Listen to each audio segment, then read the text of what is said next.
What's up, guys? Today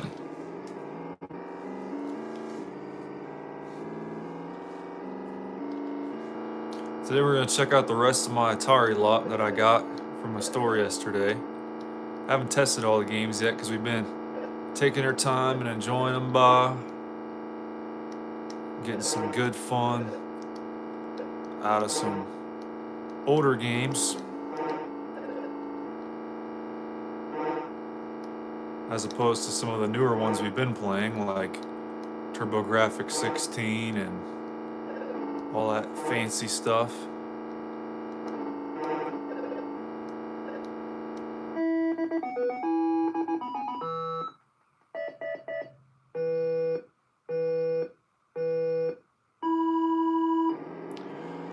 So I was doing some research this morning about Atari 2600s, right?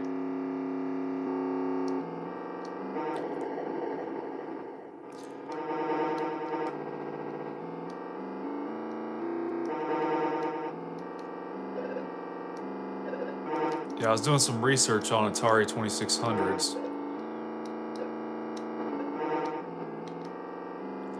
And everybody talks about how the Heavy Sixer is the best and all that. Which, yeah, I get it. It was made in California, so right on. But apparently the Light Sixers have like the same RF shielding that the Heavy Sixers did. Because if you look at the motherboards, they look like exactly the same.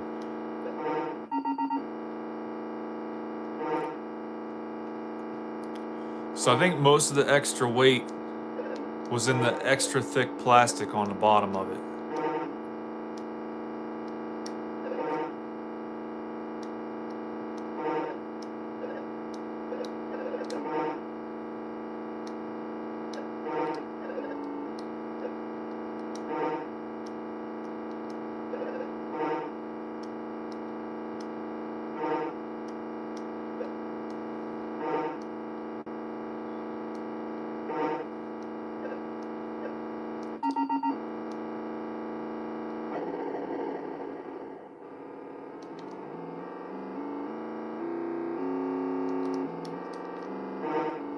What's up, Puppy XD? How you doing, Bo? Welcome aboard the stream.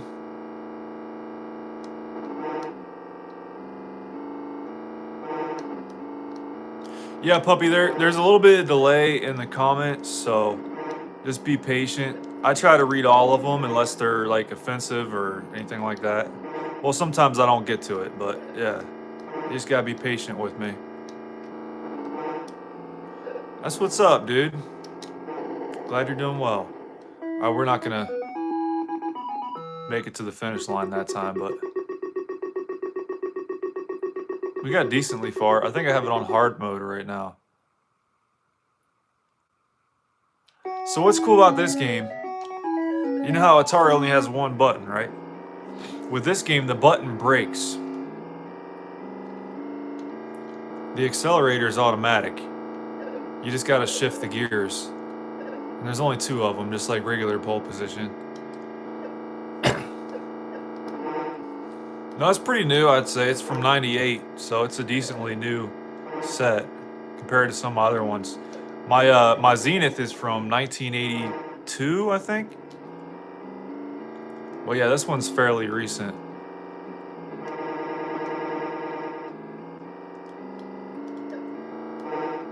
I've also got a Sony from the 70s as well.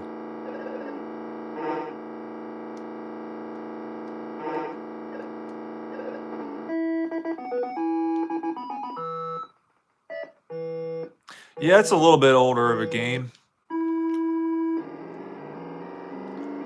I think it said 83.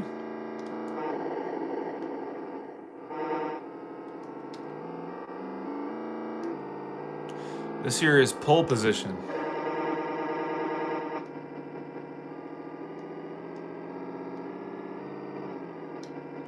Really great arcade game.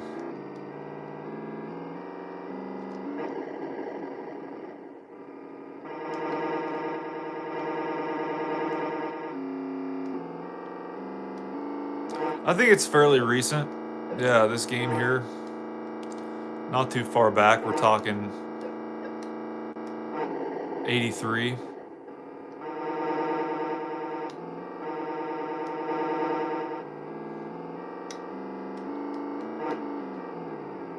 And the scope of Atari games is pretty recent, dude. Yeah, see there, 83, so it's not that old.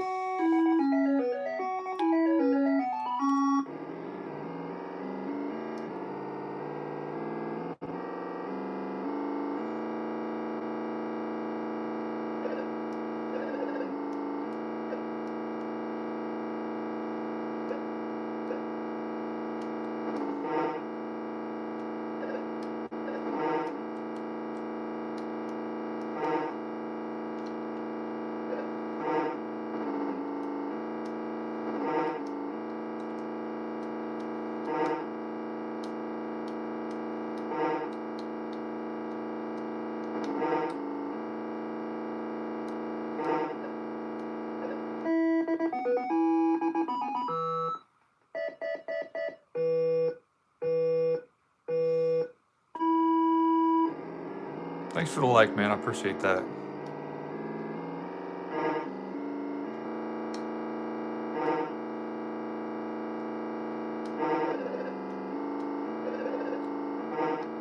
What's up, Brenda? How you doing?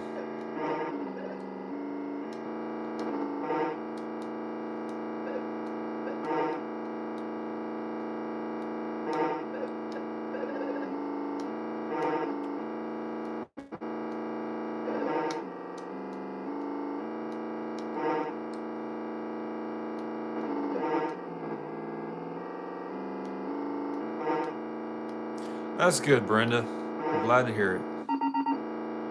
We're just having a chill day, playing some Atari 2600 on a Saturday. Thanks for the like, man. I appreciate that. Yeah, dude, just vegging out, playing some Atari, bro. We just barely clipped them, dude.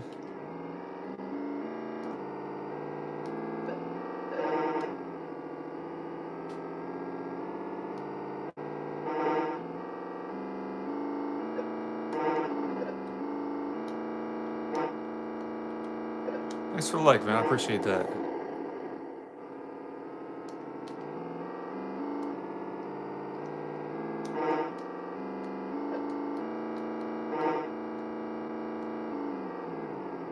Oh, I ran out of time. I think we got a little bit farther. I wonder what the L stands for on the right, the top right, 6901.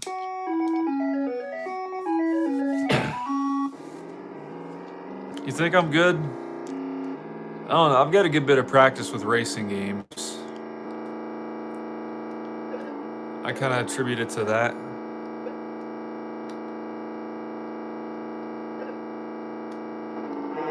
But I still feel like I'm crashing quite a bit, you know? I feel like I do a lot better.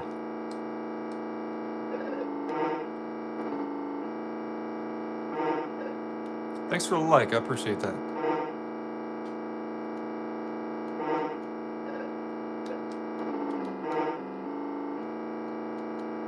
See, I like streaming Atari games like this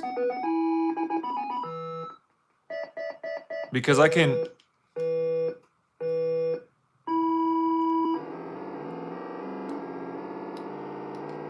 like read comments and also play the game at the same time without too much problem. Dindy Sega? This is an Atari 2600 game. But it's a very fun one, pole position.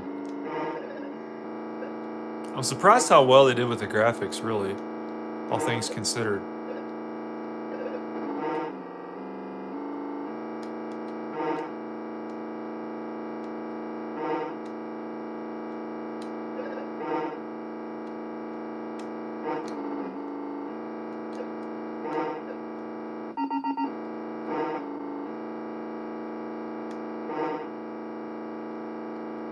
Is that popcorn? I can't quite tell. Palomitas way. Very good.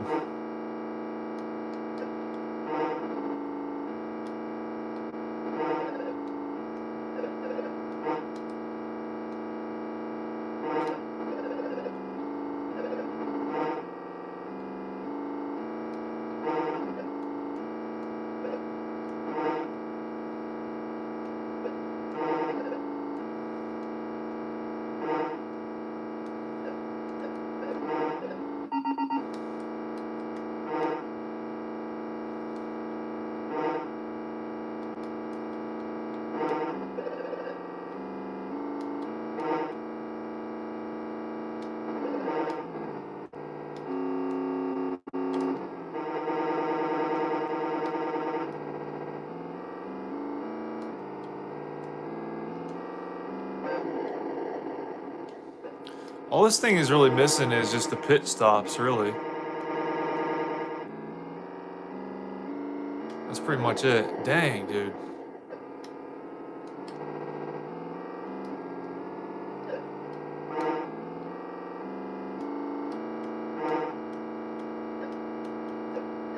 It's like they're all switching lanes like crazy now. Dude, I'm actually getting the feeling I used to get, you know, when you like drive go-karts as a kid. That's the kind of feeling I'm getting. So it's definitely got that sort of immersive experience to it, for sure.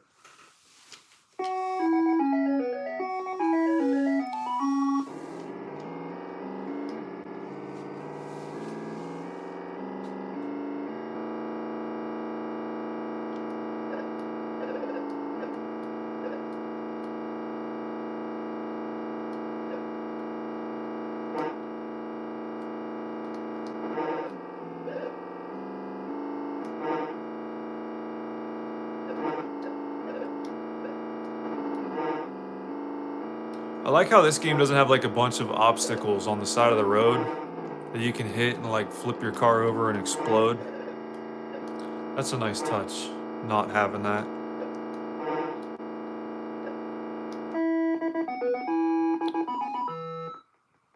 I feel like I've got a lot more freedom over the road, you know?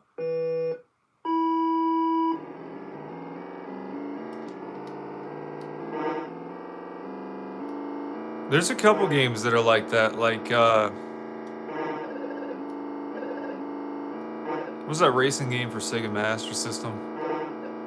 Outrun. That game's like that. Pretty sure Hang On is the same deal. You got like those signs that tell you to turn, but really they end up making you blow up anyway. Like, really useful idea there, guys. We could have just flown off the side of the road and been fine, but now you gotta put explosive signs in my way. Bunch of buttholes. Right? Like, that's a real clever idea, dude.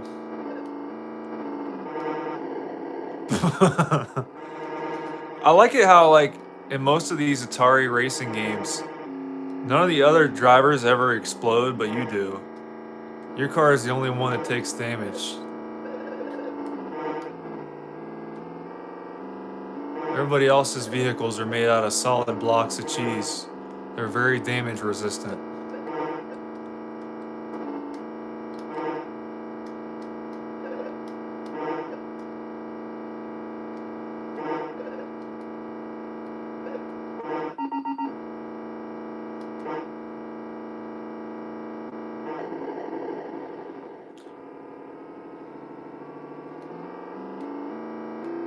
That's the weirdest thing, ain't it?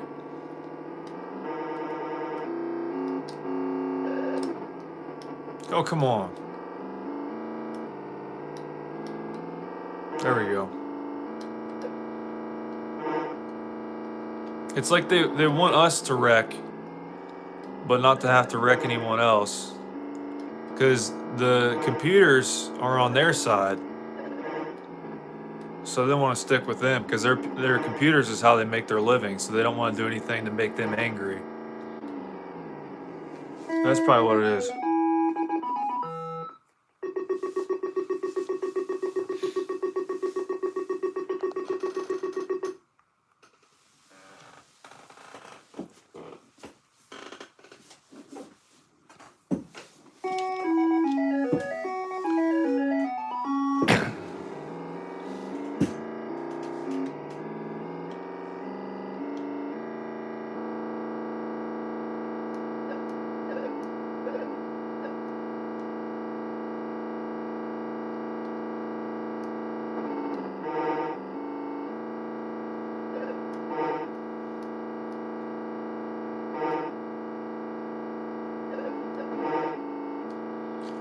I feel like this game is getting faster. Maybe L up there in the top right stands for length. I don't know what else it would stand for. That's kind of an odd word to use for distance. What's up, Brenda?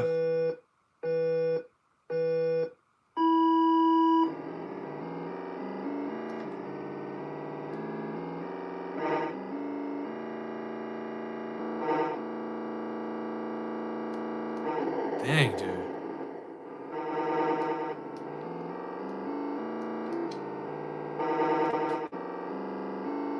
Well, here's the thing about the CPUs is they're going much slower. So that might be another reason why they're not exploding, because they're following the rules. That's karma right there.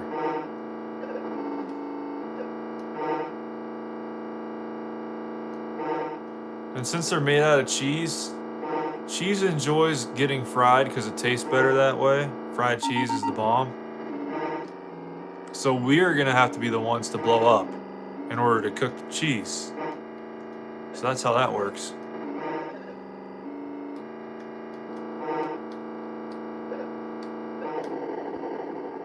See, that's cooked cheese right there is what you're seeing.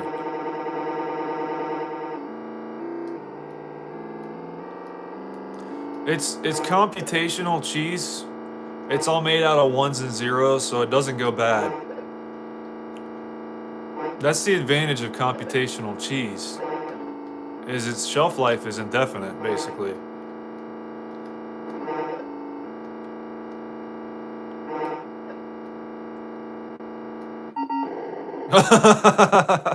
What a nice celebration.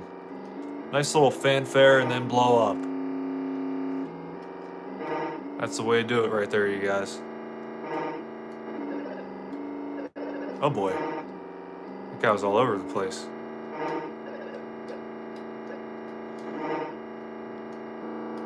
I mean, we can see it on the screen, but only if we turn the game on.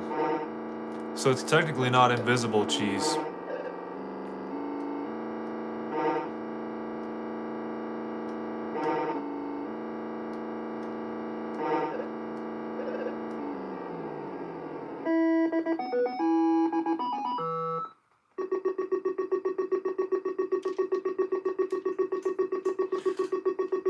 It's basically only invisible when we're not playing it because it's inside the cartridge.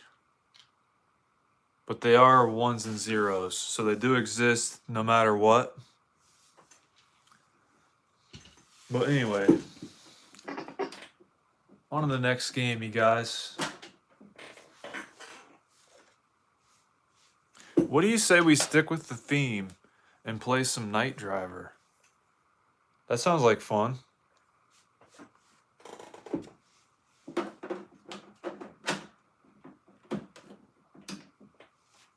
We'll at least be able to stick with the theme for now, you know?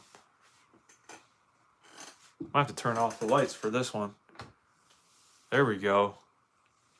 We're playing Night Driver now, you guys. So how am I supposed to stay on the track when it gets all scrambled like that? That doesn't make any sense. All right, hold on. I gotta hit the reset button. All right. Huh? Huh? What is going on here? It only moves when I start steering. Only when I steer to the right. Is this a paddle game? This might be a paddle game. Here, hold on. Let me check. Yes, it is a paddle game. So this ought to be fun. I don't think I've ever played a paddle racing game before. I think I might have had this game when I was a kid, but that was... I think I got it when I was 12.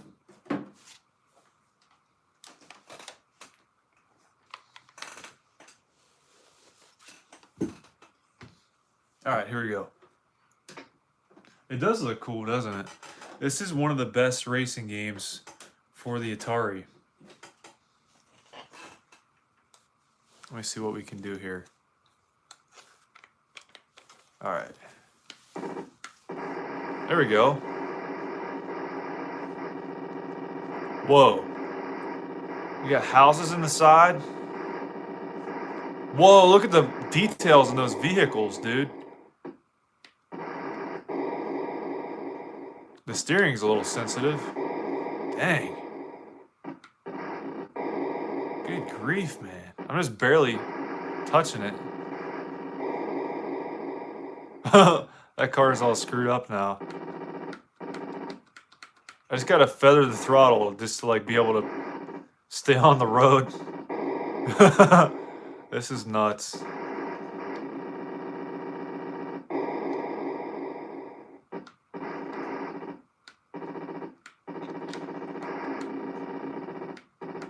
This must be like a drunk driving simulator or something. Driving home after a long night out with the boys. Holy shit.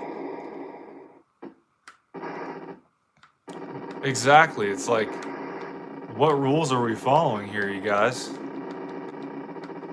No, you really do need to like feather the throttle in this game.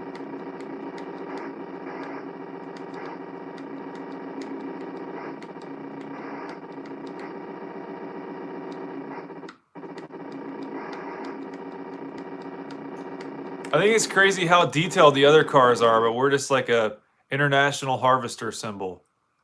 You know? That doesn't make a lot of sense. All right, let's try that again. That was fun.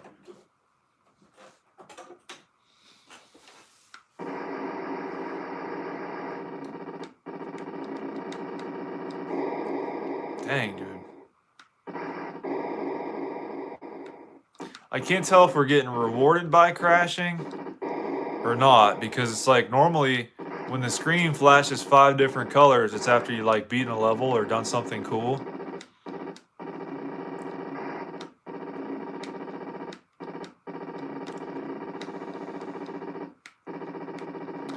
I like how it feels like we're always going uphill. This is how all roads were built back in the 70s. They're always uphill both ways. So that's what that's all about. Everybody lived in huts and trees were made out of broccoli. Nice touches, you guys. I like what we did with the place.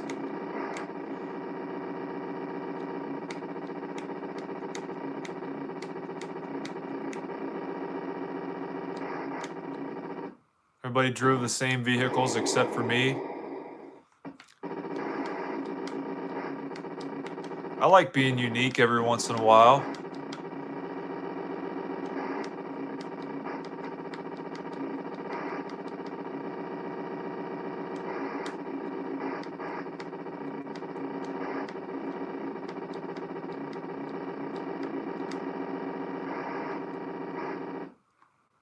Did we make it? No, I don't think we made it. Holy crap, though. This game is crazy. All right, let's try this again.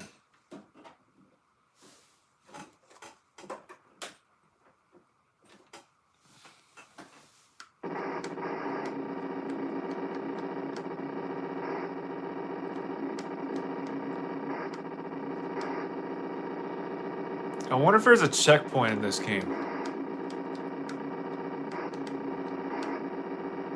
I know we got it on hard mode. Maybe there's an easier mode to this.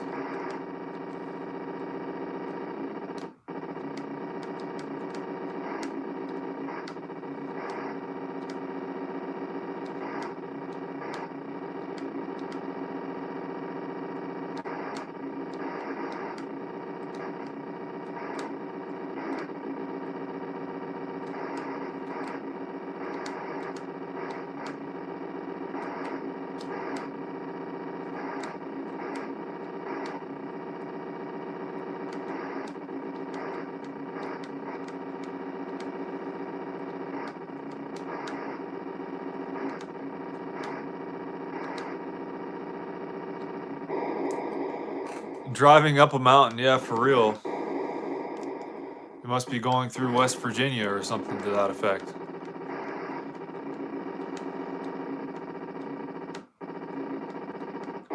Dang, dude.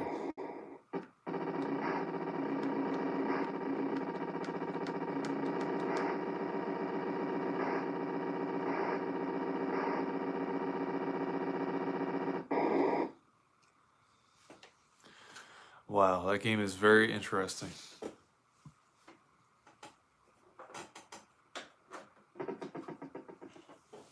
Dude, I can't wait to get my Light Sixer. It's a 6-switch Atari. They say the Heavy Sixer is better because it was like the first one ever released and it was made in California. But it's got the same internals as the Light Sixer, and they say the picture's better on it.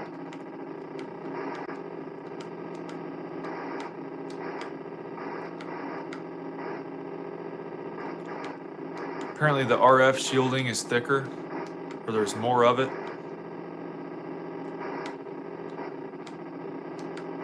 So it should be good, dude. I ordered one on eBay for my untested lot. And I think I've got just the fix for it.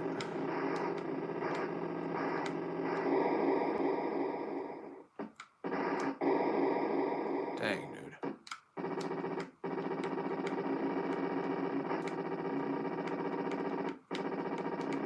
This is gotta be one of the cooler looking games for Atari. Right, if the lights would change a different color. Yeah, you gotta do it holiday themed. It's like it makes you enter in the date every time you start the game. Alright, what's the date? Is it close to Christmas? Yes or no? Please select one.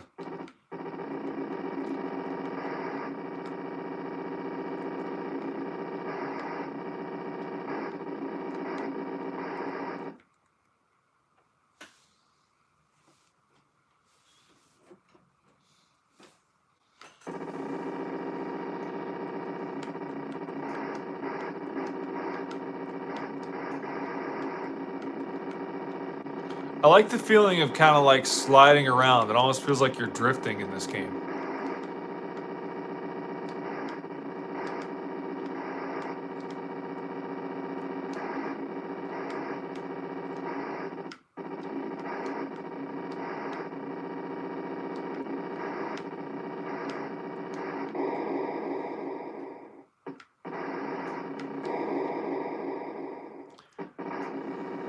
I like how it makes the cars look like they're messed up for once. We're not the only ones taking damage this time, you guys. Imagine that.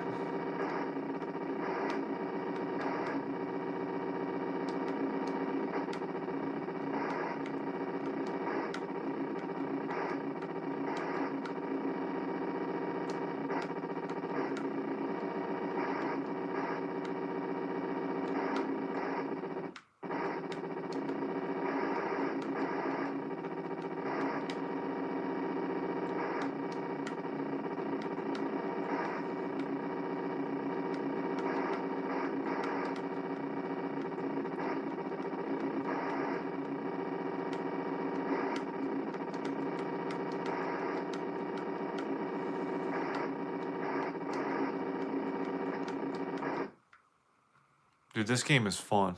I like it. I want to try to change the difficulty real quick. See if that makes any difference.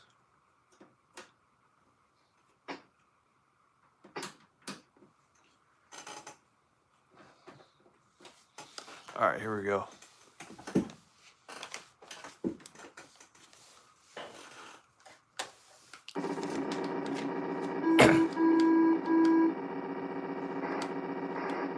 There's beeping involved now. I think maybe the road's a little wider, maybe.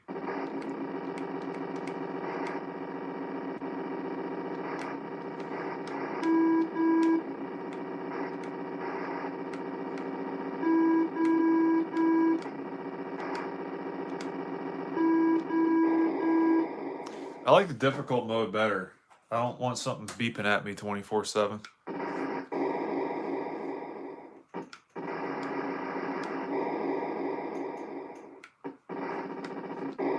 Dang, dude.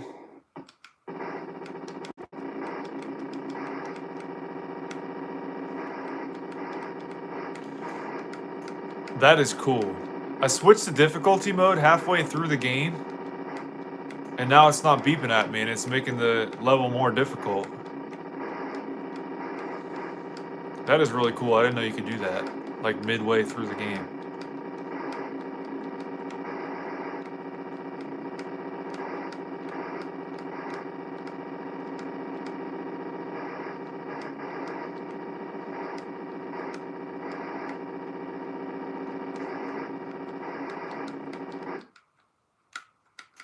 I just wish like there was checkpoints in it. You could keep going and stuff, you know? Like, is there a checkpoint in this game? That's just the thing, dude. It's making me wonder.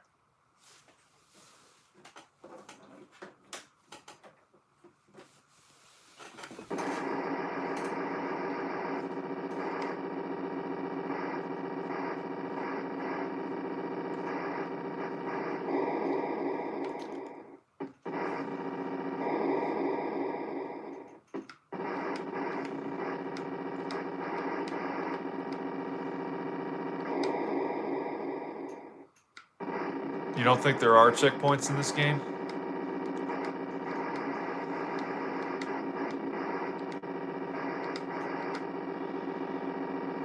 I don't know. Either way, it's still fun.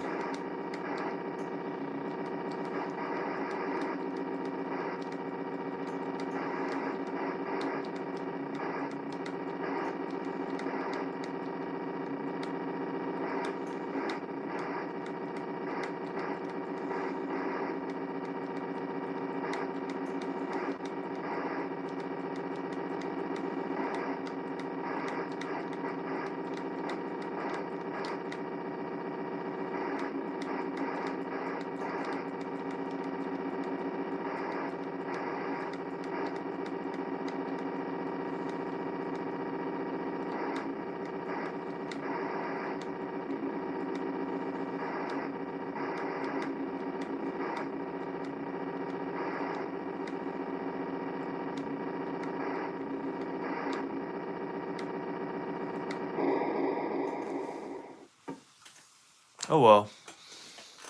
That's Night Driver anyway. Alright, it's daytime again, you guys. We gotta open our eyeballs. Alright. For some kangaroo. Absolutely, dude. Let me see what I gotta use for this. Joystick controllers, okay.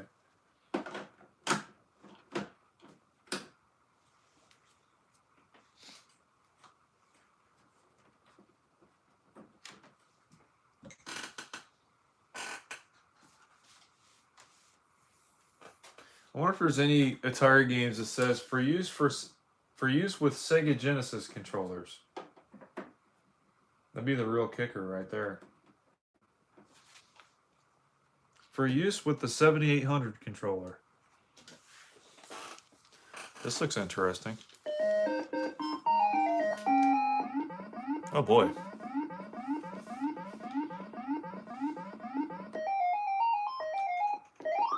I don't think I've ever had this game. Oh, you can jump with up. That's cool. Oh, you can punch stuff. This must be like one of the first ever beat 'em ups, dude.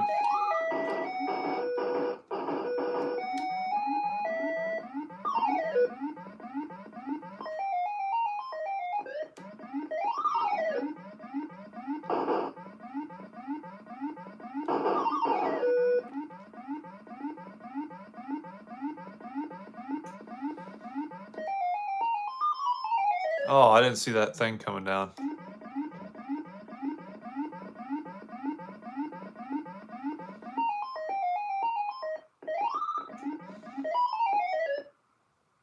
It's like Super Mario Bros.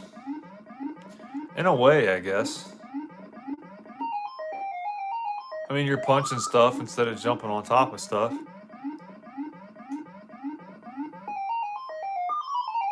Really? It's like a thing just like comes out of nowhere and kills you.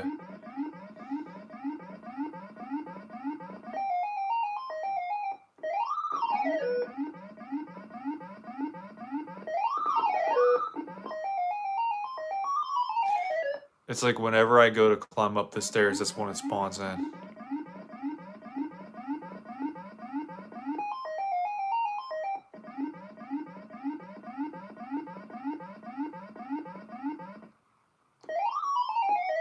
Really, bro? Can I duck? Oh, I can duck. Okay.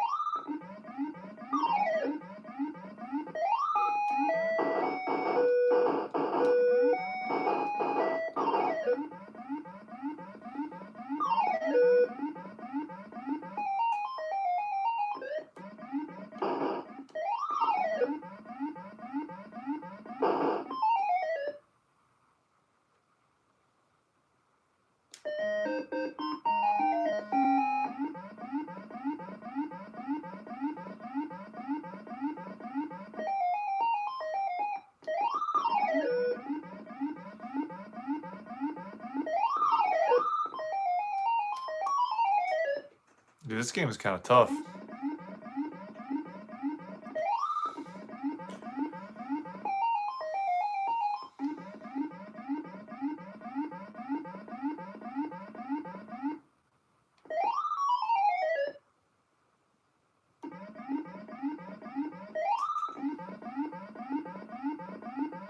It does kind of sound like an arcade game, doesn't it? The soldering iron project? Yes, sir, it did, Bo. We've got a working copy of Phantasy Star and also Miracle Warriors now. I appreciate your help, man. Really came in clutch. Saved me a lot of time and headache, too.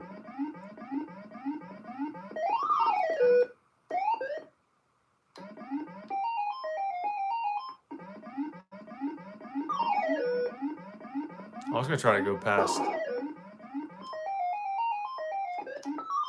Dang, dude, it just follows you around and just falls right on top of you, no matter what.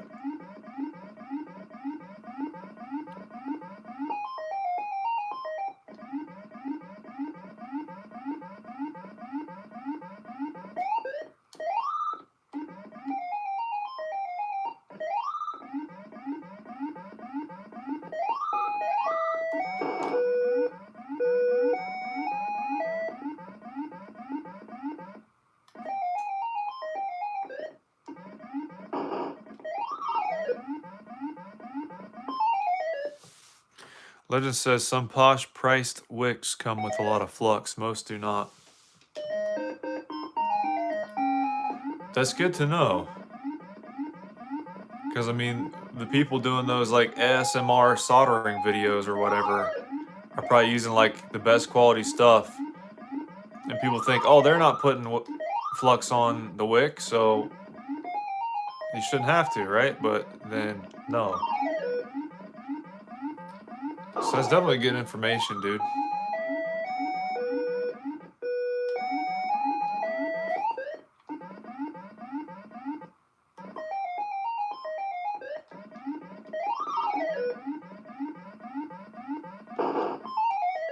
Really, Bo? I just want to make it past this level, is all. I might try to speedrun it this time.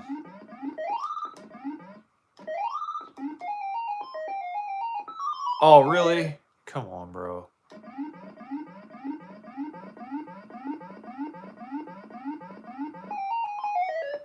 Dude. I like the games you can start with the button. So you don't have to, like, reach down and hit the reset switch every time.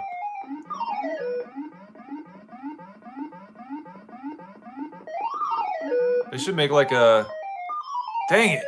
They should make, like, an aftermarket Atari controller with a reset button on it. You probably have to mod your console to do that.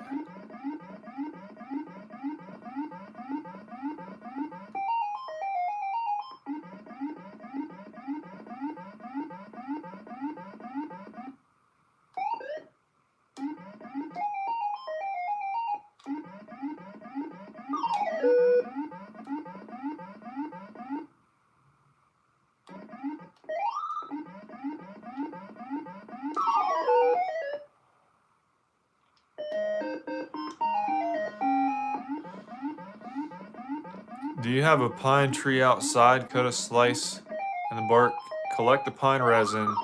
After it dries out, or even if it doesn't,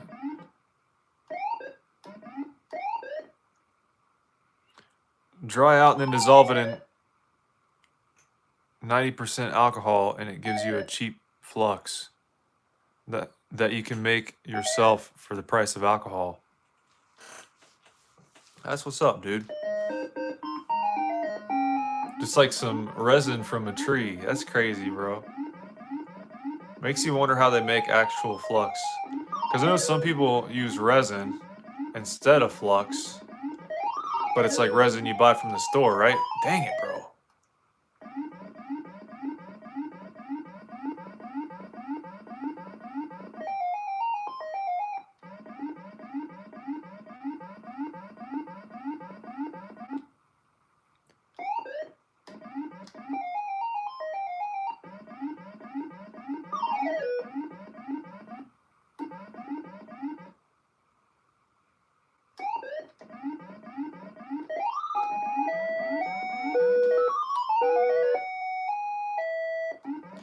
Dude, I don't know how I'm gonna get past those two spiders up there.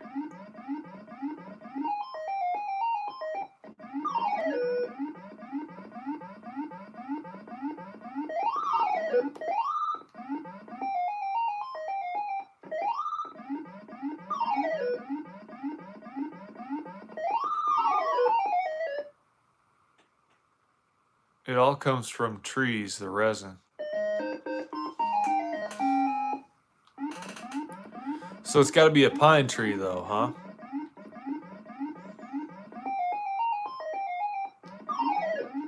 Really, bro? He's switching it up on us.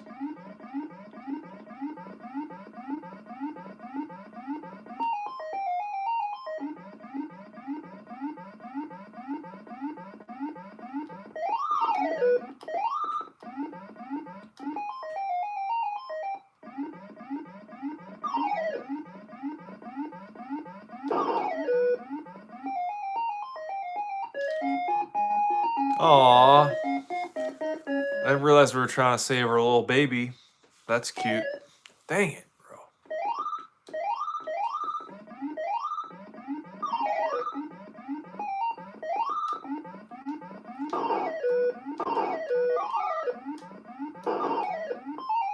Huh?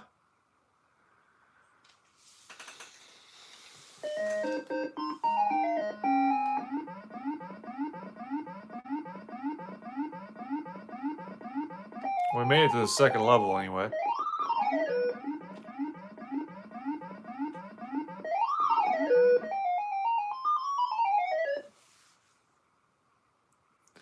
Dude, there's just so much to remember about this game.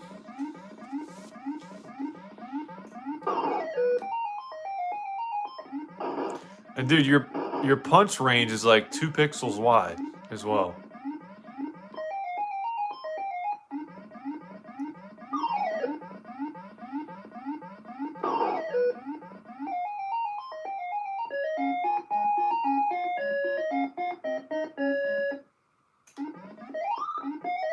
Huh? So if we fall, we die.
Okay, so that's the whole game.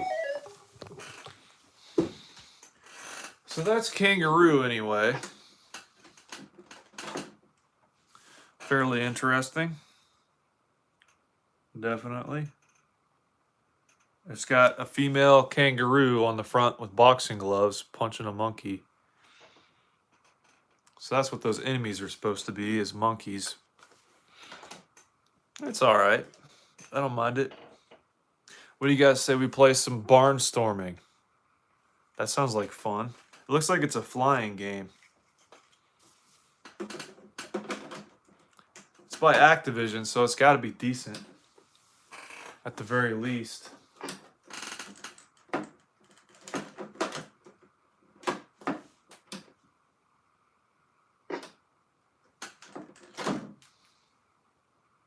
Yeah, this one's really dusty. I'm going to have to clean it.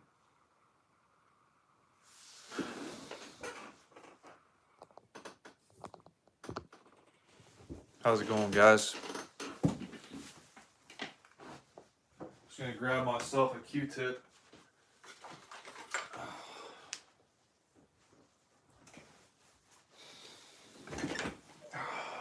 Where's my rubbing alcohol?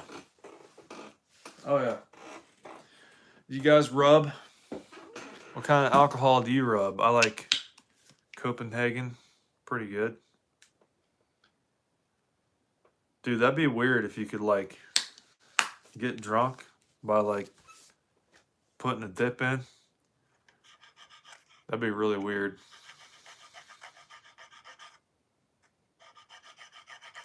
Yeah, dude, this game is pretty dirty.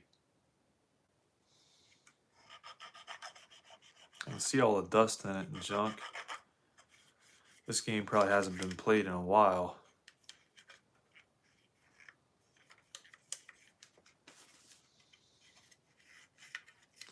We're gonna make it happy, you guys. We're gonna use it for its intended purpose. All right, that's why we also need to open up every sealed game on the planet. No sealed games allowed. They all need to be opened. Okay. Even the graded ones, dude. I don't care. We need to pull them out of their cases. All right.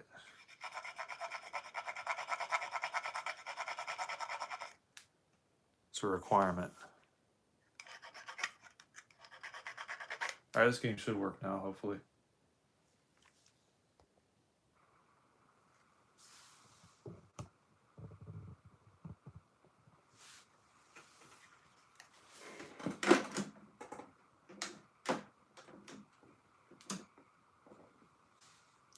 Come on now. You can do it, Barnstorming Bo.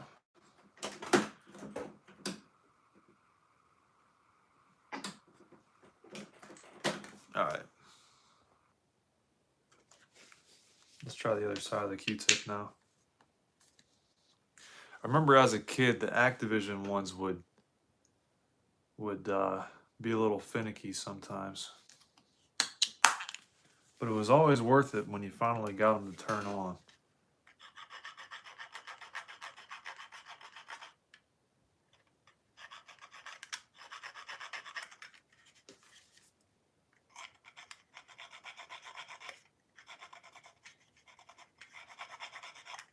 All right. We got a little bit more gunk off there. We'll see what we're working with now.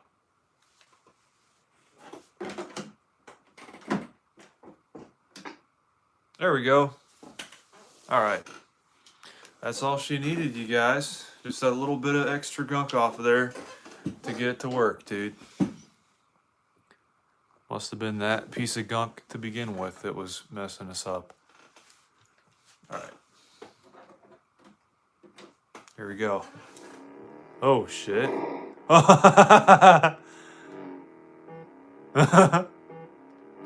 This is great.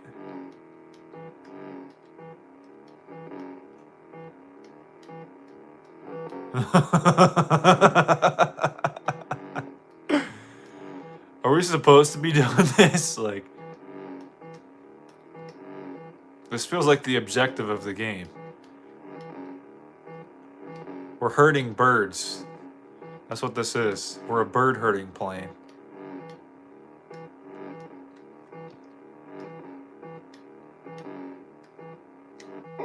Come on, let me pass, bud. Let's see how fast we can go. I don't think a little wind directional chicken would do that to us. We've only got 10 points somehow. So we must not be doing something right.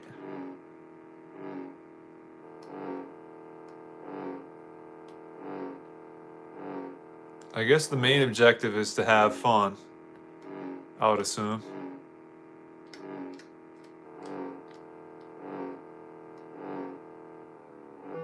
If we're barnstorming, are we supposed to go inside the barn? It's like I don't have enough time to react in order to go inside it.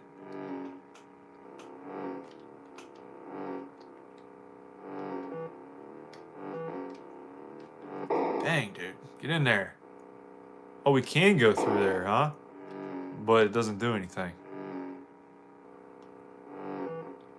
Oh, we got... It went down. Okay, I got you.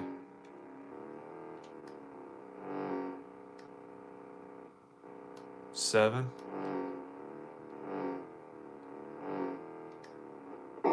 Dang, dude. 6. Dang, bro. All right. It's like we can't even clip the roof. All right.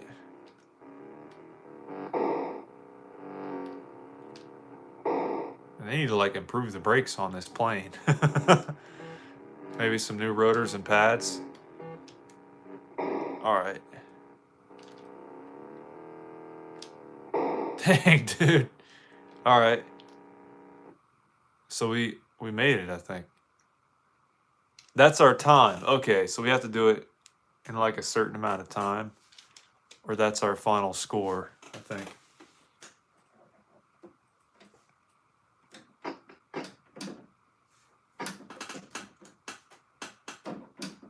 There we go. All right, let's try this again. Now that we know what our objective is.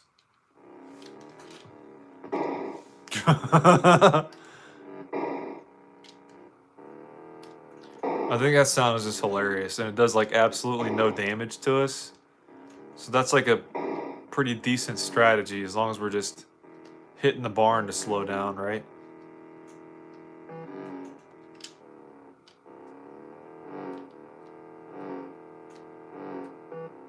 Dude, the noises are the best.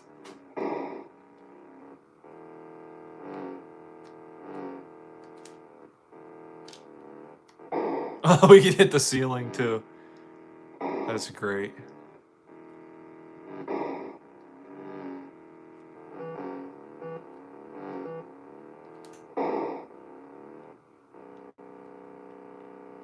"51 seconds that time."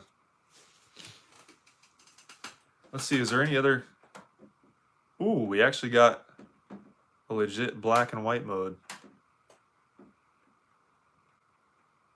Okay, the black and white switch on my Atari is a little bit gunked. But yeah, there's that. Anyway, let's see. Let's try game number 4. The last one's got to have something different about it, right? Ooh, 25? Okay, let's try it.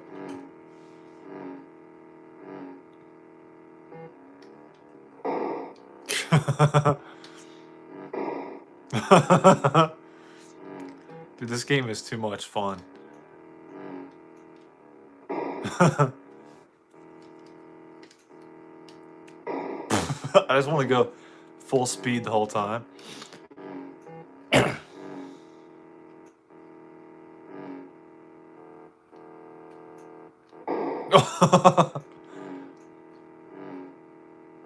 Nice.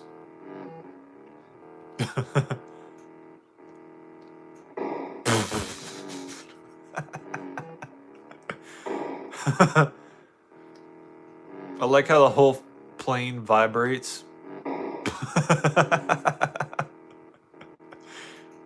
So I wonder what that guy in there is feeling at that moment. It's like, holy shit. Ever been in 15 plane accidents in one day? Oh shit.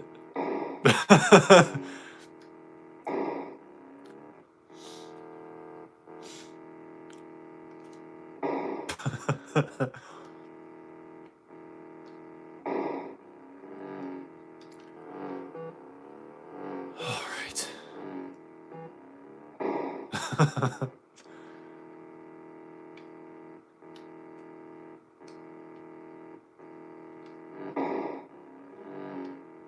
There's got to be a way to go at full speed with this, right? Or at the very least, like not crash into anything but the birds.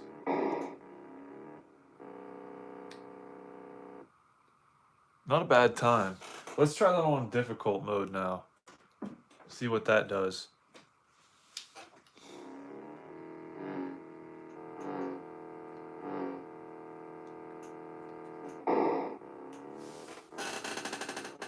No, that was difficult mode. This is easy mode.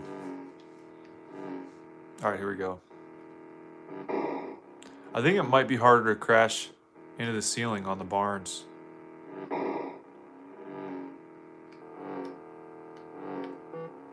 So it's harder in an easier way. Yeah, dude. See that? We're not crashing into the roofs now.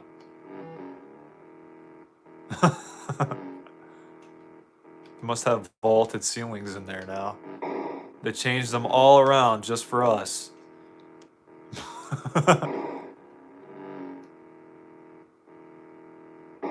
Alright, we still can't, like, go in between the frame of that windmill. I wonder if we can hit the bird on the top of the barns. Hold on a second. That one. Nope. Still can't hit that.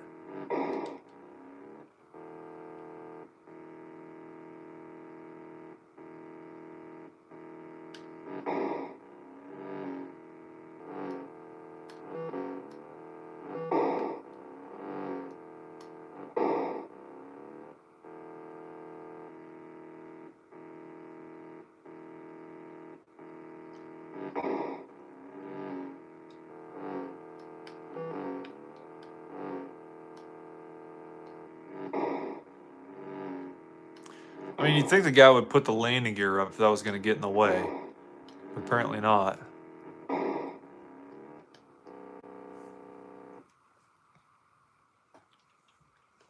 Well, that's a fun game, dude. I like that. Barnstorming.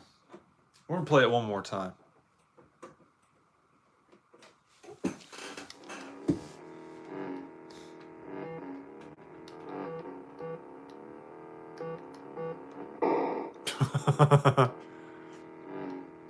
I like herding the birds around. That part's fun for me.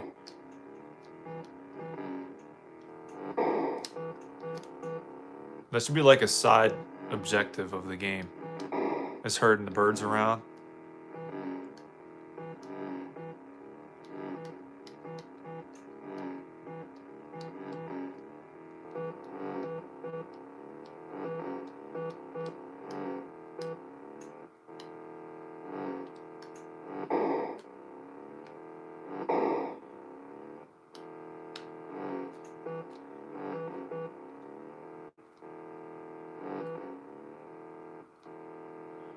I like the detail of how they like lower down the volume of the plane while you're inside the barn. That's a nice touch.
Nice, dude. That game is really fun.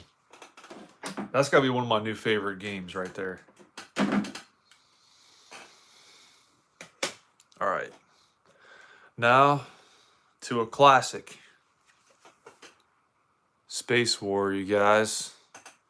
For use with the joystick trollers. All right.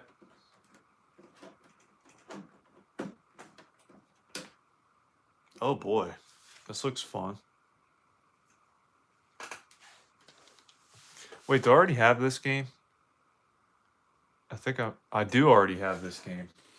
Oh well, we're playing it again.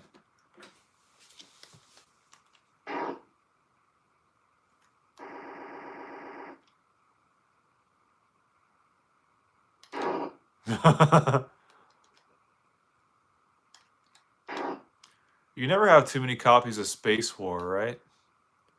I mean, come on, dude. What kind of life are you living?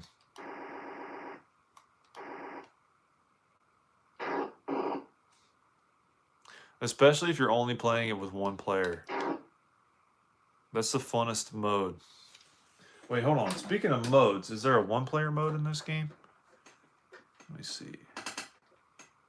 Oh, it got gravitational pull. That looks like fun. Floating balls and gravity. Floating balls with invisible gravity.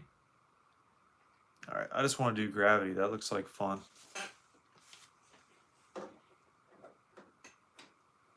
All right, dude, here we go. I'm just going to let it go for a second. I want to see what it does. Oh, shit, that kills us?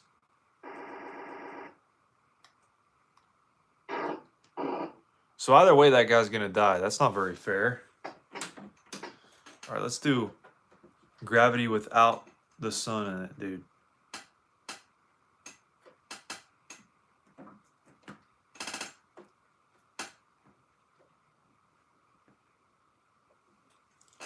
Oh, this is one-player mode, it looks like. Let's try this.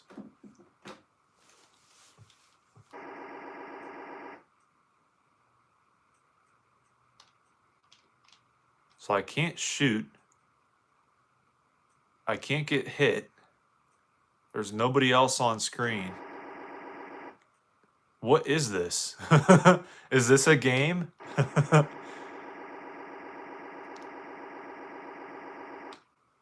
I don't think there's any gravity involved either.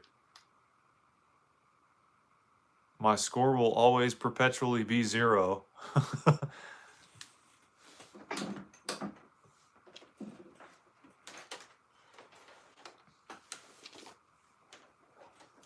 All right, let's see what we can do here. Okay, here's gravity with balls. I don't think we're going to have any other option.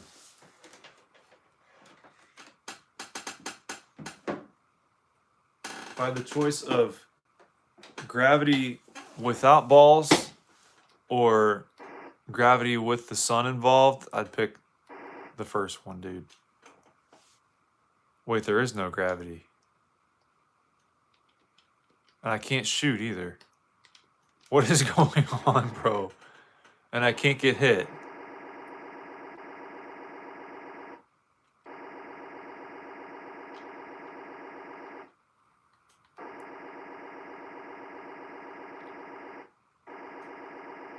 But I'm not bouncing off the walls.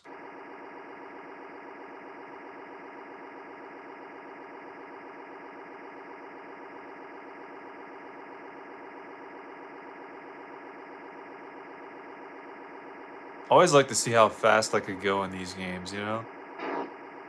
What? What just happened? Are these things color-coded? They are color-coded, that's why. So I can't get hit with my own, but I can get hit with the other one. So this is a game of avoidance, since neither of us can shoot.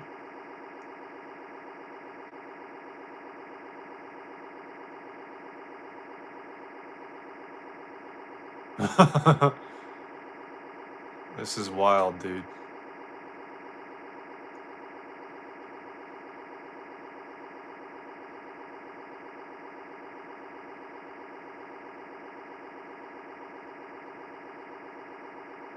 I'm trying to slow myself down as quickly as I possibly can. Going slow the quick way. That'll make that the slogan for like some really good breaks. Going slow the quick way. Yeah, that'd be a nice little slogan.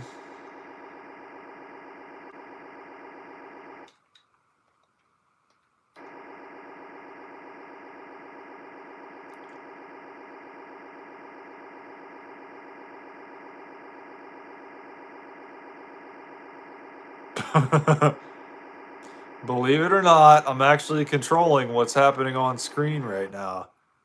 To some extent. At least I think so.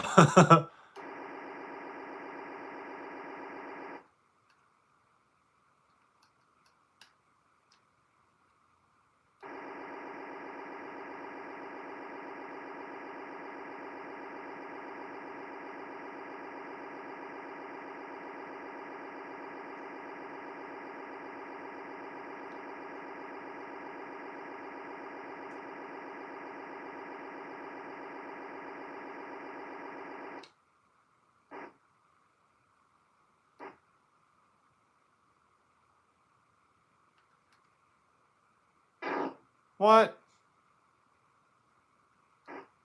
I was actually winning until that moment? How does that work?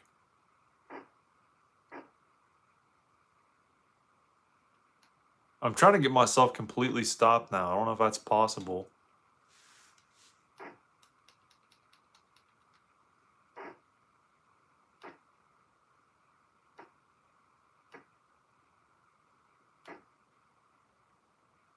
Nope. I've always got to be moving now that I've hit the D-pad. It's a requirement.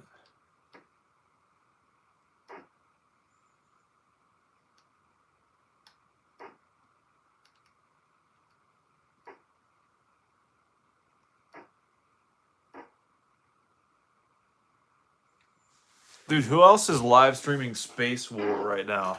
That's what I want to know. How many people out there are playing Space War on Atari 2600 and also live streaming it? All right, dude. I want to save Raiders of the Lost Ark for when like Max is here or something, dude. All right. Is that fair enough? So let's play Crossbow. This is a game on Atari I've never played before. Okay, it seems like it would be really fun. So we're going to try it out, dude.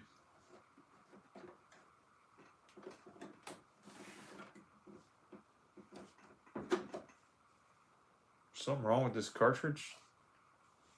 Oh. It's like fitting a little tight. Oh, it's working. Okay. What is this? This looks really intense. 1987? Dude. The Nintendo was in full force by then. All right, let's try this. Oh, we're the square. What are we doing?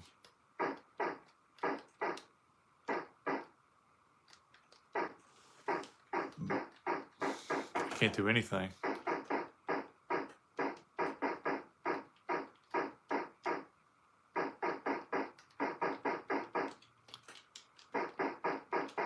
I feel like I need an instruction manual for this. What's up, Max? I was just talking about you, dude. I was just saying I'm not going to start Raiders of the Lost Ark until Max gets here. Because you're the one saying it's really cryptic, right? This game seems cryptic, too. Because, like, I'm doing everything I can. I mean, there's only one button, so... Oh, here we go. Oh, shit. What is this? Okay. We just saved his life. Now what? We gotta... Oh! We gotta clear his path so he can cross the lava. And those must be giant lava rocks. So we're basically this dude's guardian angel. Even though the title of this game would insinuate we would be using a crossbow. Or maybe we are using a crossbow.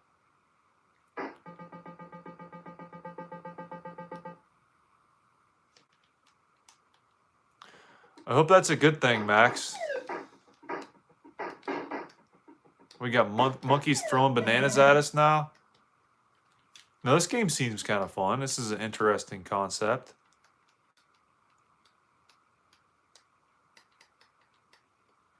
All right, we got 8 of whatever that represents. And now we're invisible.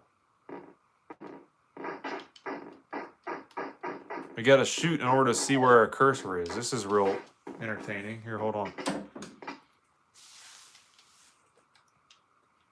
Okay, so that's how we select the game mode, is by using the D-pad at the beginning.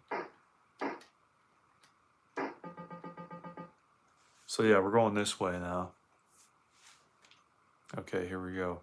There's a scorpion. We'll go ahead and get them out of the way.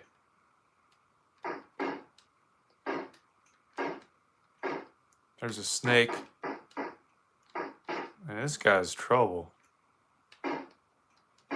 Clumsy ass.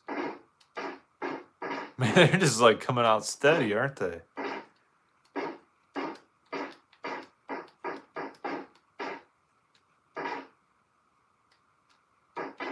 No, you don't, bat ba.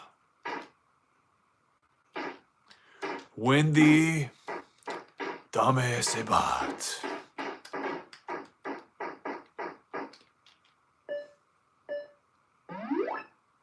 What? Whether we get a new uniform or something? Like, what is going on here? All right, we're going to the volcano now, you guys.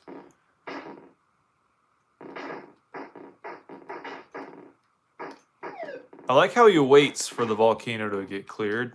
Or like the lava, I mean. Dang, dude.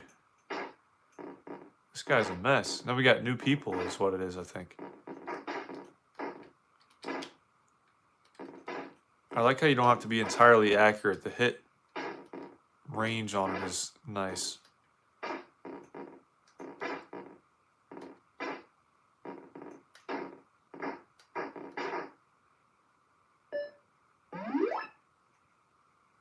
All right, we're gonna go blue now. Looks like a light gun game without the light gun, kind of like Gumshoe, I guess. Yeah, a little bit like that actually. Except you can't control the character with your shots. Well, I guess you can more or less in a way, but not directly. Dang, dude. Come on, bro. So we got to match 2 pixels up with one another.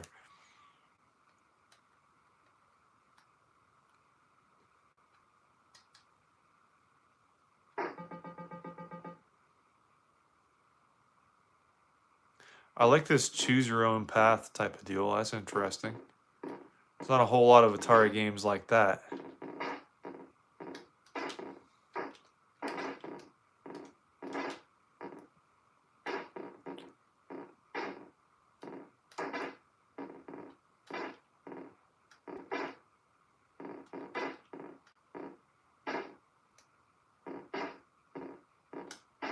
Oh, he's going through again? Maybe we got to get our whole group through. And whoever dies, level completed. Whoever dies is just gone forever at that point, I think.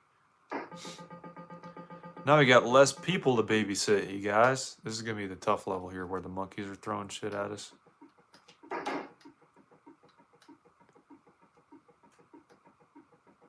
Yeah, that's what I thought.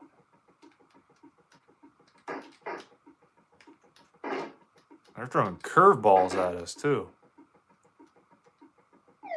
What? Is that a Venus flytrap? The guy got ate by Venus flytrap. What an asshole. No, dude, this game seems fun. It's definitely a very unique idea. I dig it, dude. That was Crossbow for Atari 2600. Not too bad, dude. It came out in 1987, so definitely a very late release. All right, I'm gonna tool around with Raiders of the Lost Ark. Oh boy.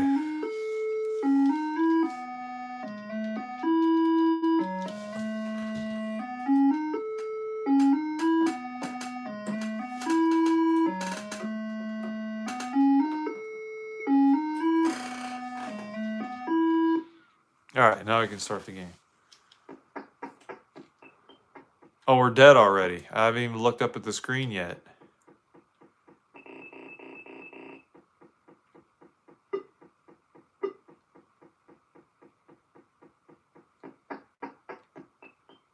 What?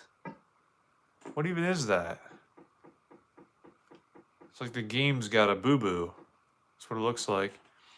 Probably why I never played it. We had an NES in 1987. Right? Like, who was playing Atari in 87? That's what I want to know.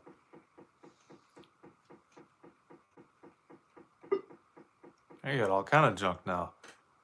What is going on?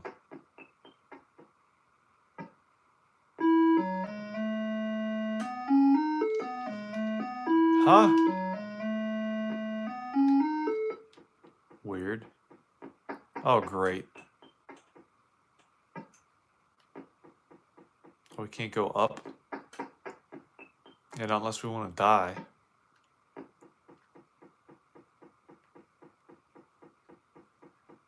Everything kills us in this game.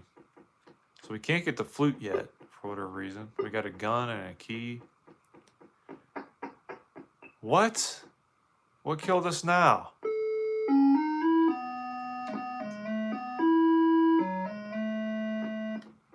Okay. Whatever that is.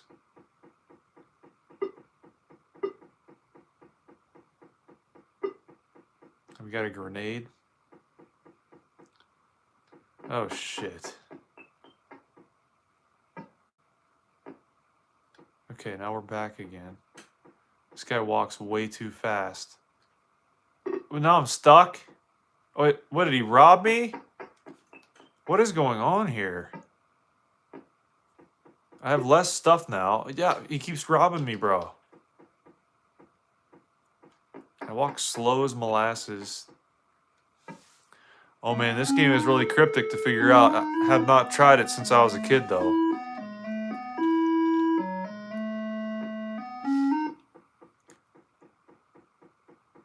Yeah, dude. I'm pretty sure you're supposed to, like, blow out the side wall of this screen, maybe? But how? And what is this up here? Can we go inside it? I don't think so. We just get murdered. Just like every time. And then this thing kills us as well, for whatever reason. I feel like we might have to use the left controller to do something as well.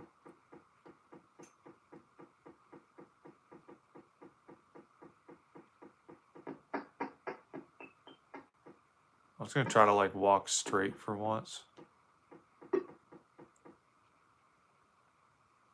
Come on, move! I'm stuck, dude. I can't... Okay, now we're moving. But now we're stuck again, and this guy just keeps robbing our ass.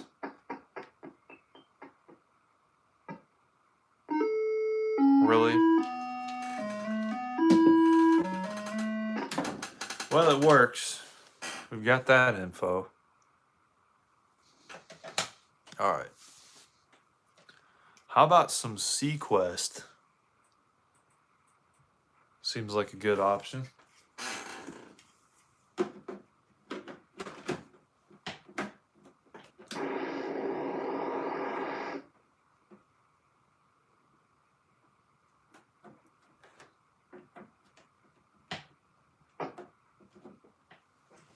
What happened?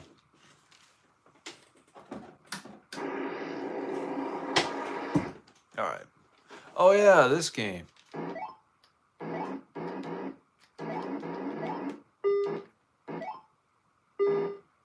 This game is good. Oh, dang it.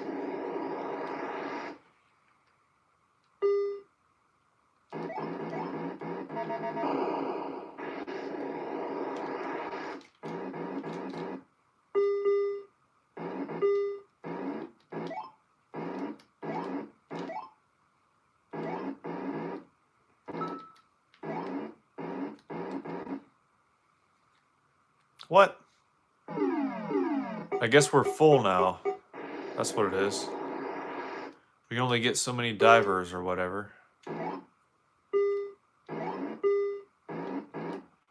can these dolphins kill the people? Or I guess they're probably sharks, huh? Dolphins are normally friendly to humans. Oh, these are rival ships too? We got other subs in the water.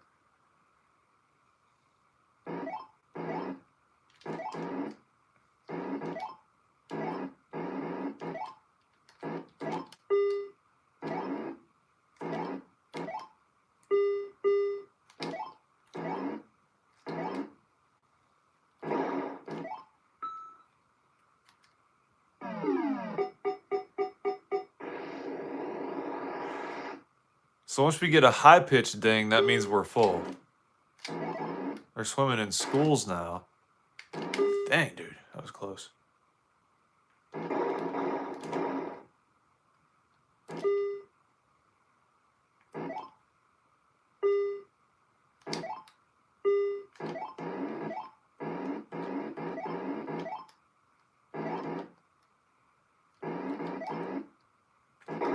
Take that, bitches.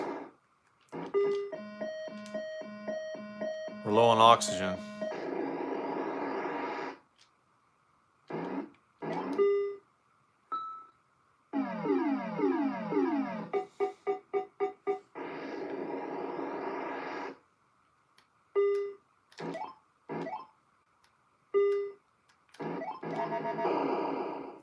This is almost like if the Nintendo version of Jaws were good.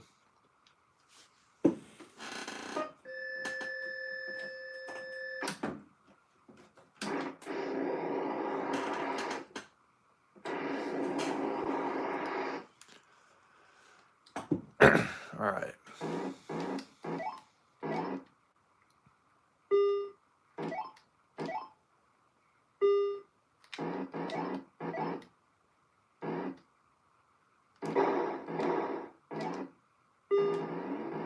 We kind of got like an automatic weapon here too, huh? You just hold the button down.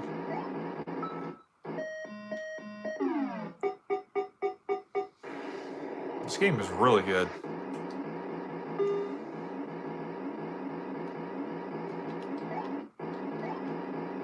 It's almost like Thunder Force 2.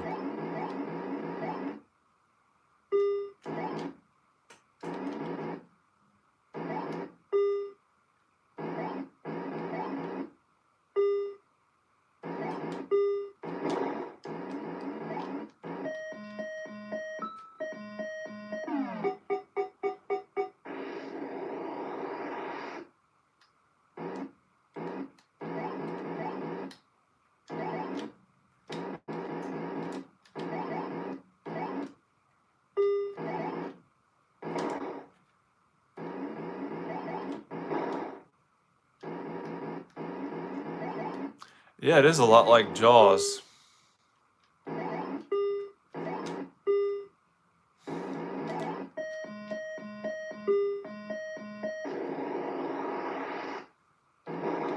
Dang, dude.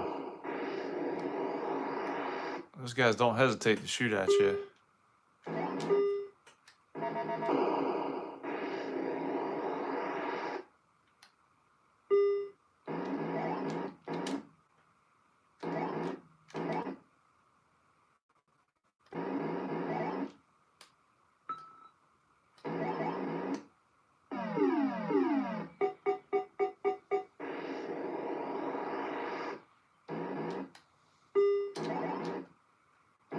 I like how there's no friendly fire in this game either.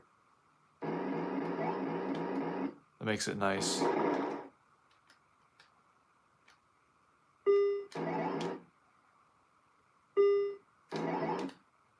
wonder if there's sharks that can shoot at us in this game.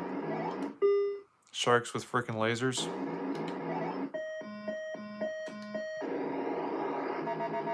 Oh, that's right. You can't do it in front of the other subs. Looks like a big haul. Yeah, it's a pretty decent one there, King Bill. I think it's 24 games. So yeah, pretty good. I remember back when I think I was 18, I went to that same store years ago and I bought them out of all their Atari games, except I didn't buy duplicates. That was the only thing. I bought them out of like every Atari game that they had, pretty much. Kind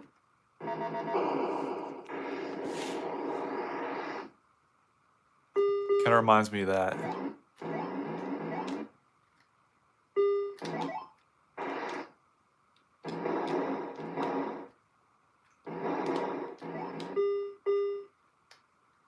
Dang it, dude. That's a fun game there.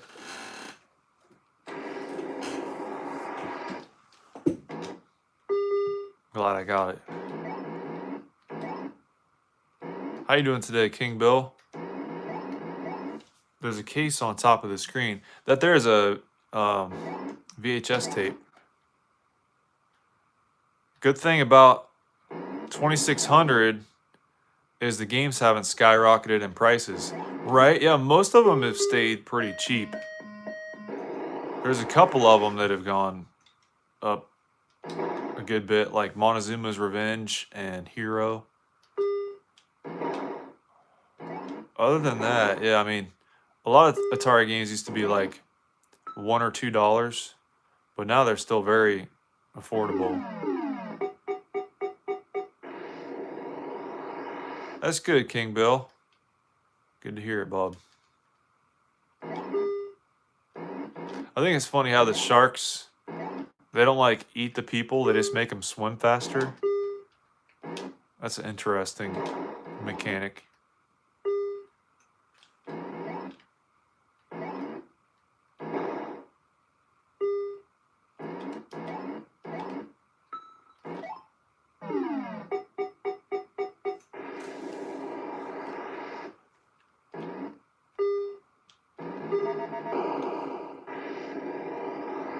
Waiting for Black Friday.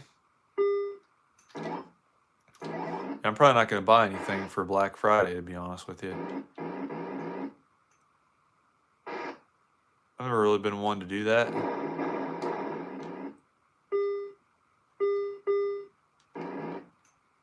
I remember, like, I think it was a couple years ago, people were talking about how when they're doing sales, they're talking about how the sale prices are the regular sale prices, but then they're comparing it to prices that they just came up with. I know that's not always the case, but I just thought that was crazy, you know?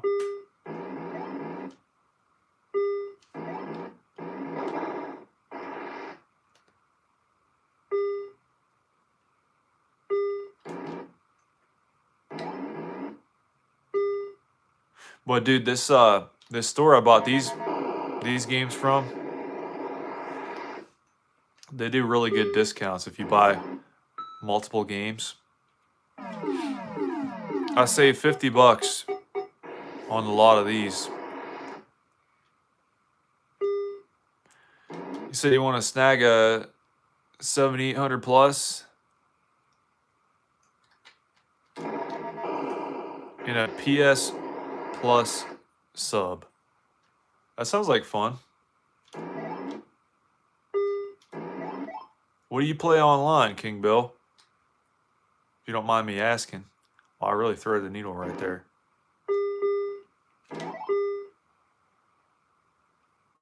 I didn't know they came out with a 7800 plus. I thought the 2600 plus already played 7800 games.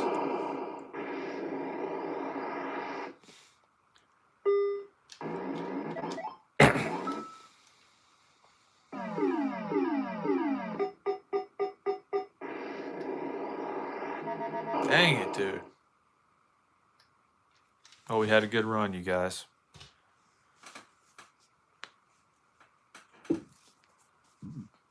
Excuse me. The thing with the 7800 plus is its software emulation. So the 2600 plus, I heard it dumps ROMs, right? So it's technically emulating, right? So what's the 7800 plus doing different? Just curious. Ooh, this looks like fun. Maze Craze. I think we might have forgotten to glue this one down yesterday. Let me grab my glue stick here real quick, and then we'll play this game.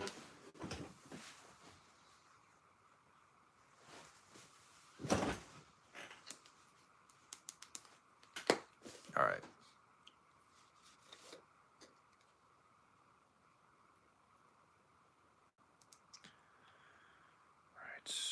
Righto.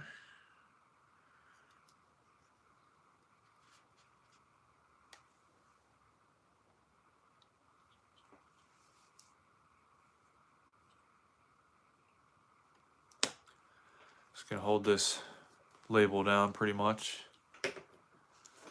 So there wasn't a whole lot of 7800 releases though, were there?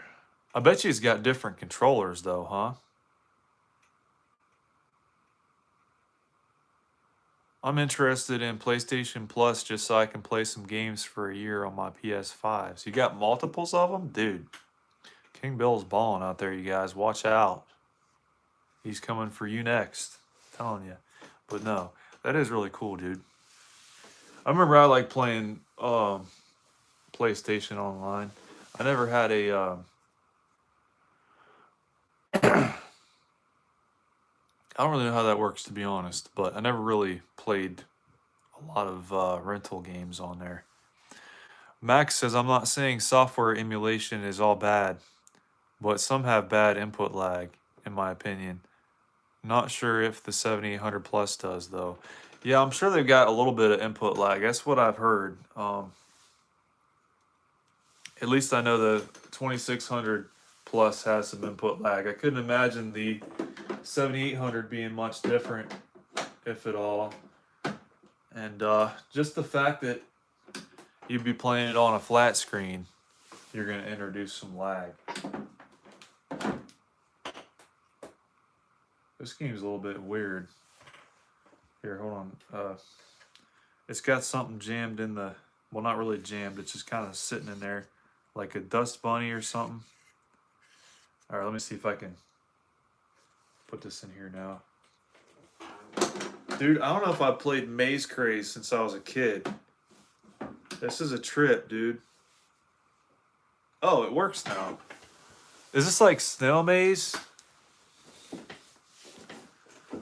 For the Sega Master System, dude? King Bill says, I'm interested in the 7800 for the controllers. You mean the joystick controllers or the one with like the D-pad thing? I think the one with the D-pad is kind of cool.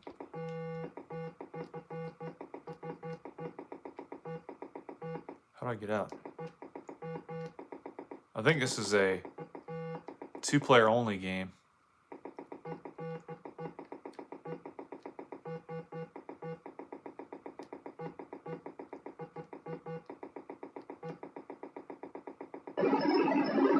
All right, now what? This is weird, dude. It almost loads up like a Commodore 64 game.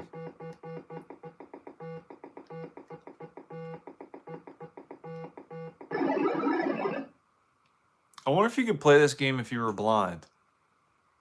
No, seriously, like, because whenever you hit a wall, it makes a noise. Like, could you figure this out if you were blind?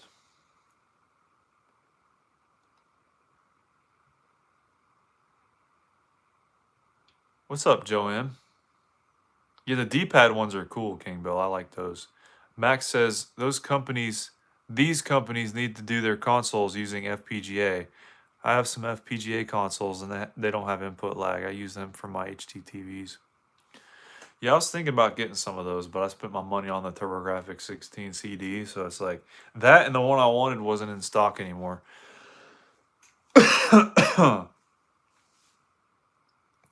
Excuse me. Joe M says sounds would help navigate or vibrations, right?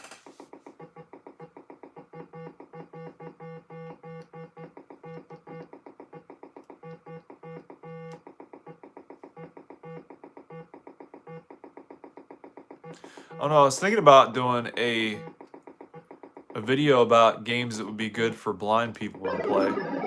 Because, like, I'm sure blind people want to play games too, right? Like, I know Street Fighter 2 would be a pretty good game for blind people to play. Because, like, you can figure out the location of the other person by trying to do a Hadouken. If you can do a Hadouken in that direction, you know your opponent's standing in that direction. And if you're starting out one player, you know you're always starting on the left.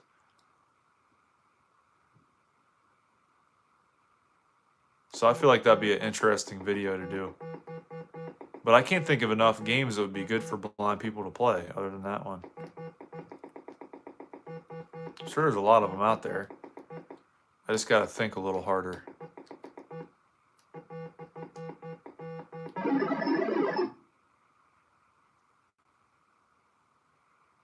Voice interactive gameplay. Yeah, that would be something too. King Bill says, no, never understood Atari logic in delaying the 7800 release in North America or their reluctance to use mappers. So, Apparently, when the 7800 was getting ready to come out, Jack Tramiel was was in charge at the time. They'd been like bought out by Commodore, and he didn't want to do um, home consoles at all because that was like right after the game crash. And then after the Nintendo came out, um, his opinion kind of changed. Max says, well, some people do Mike Tyson's Punch Out blindfolded just by timing and sounds. Yeah, but would you have to know how to play that game to begin with in order to do that? Or could you figure it out without past experience? Joe says a blind person can play chess. They would memorize positions and imagine the board. That makes sense, yeah.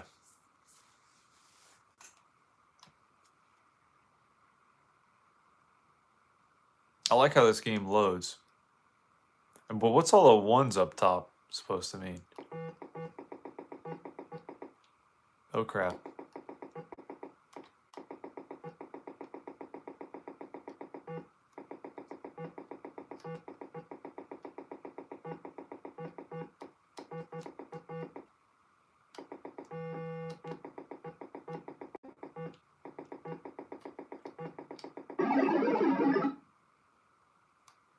Well, that's interesting anyway.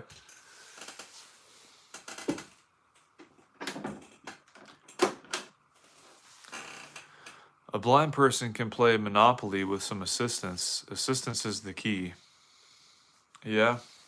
I'm thinking like video games that they could play for like the first time if they've never played video games before. And they want to, you know?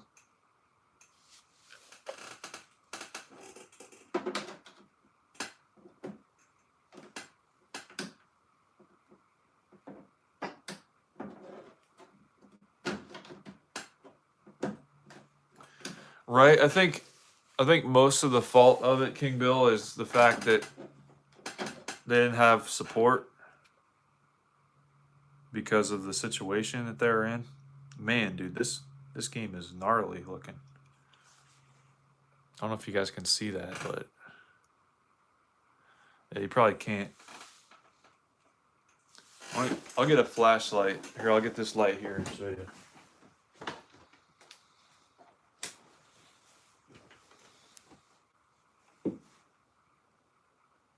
See how nasty that is, dude? I put that in my Atari.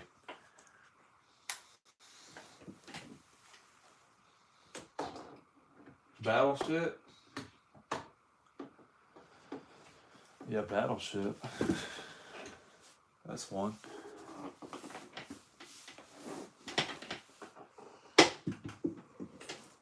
I was thinking like Mario or something like that. Games like that. That you can't just play in a board game.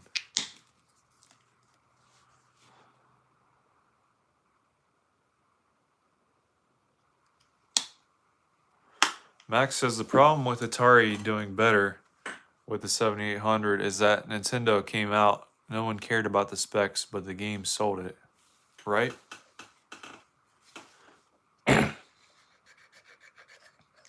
That's the thing, dude, but the 7800 had Galaga before anything else, other than the arcade, of course. Dude, this is terrible. I barely even started.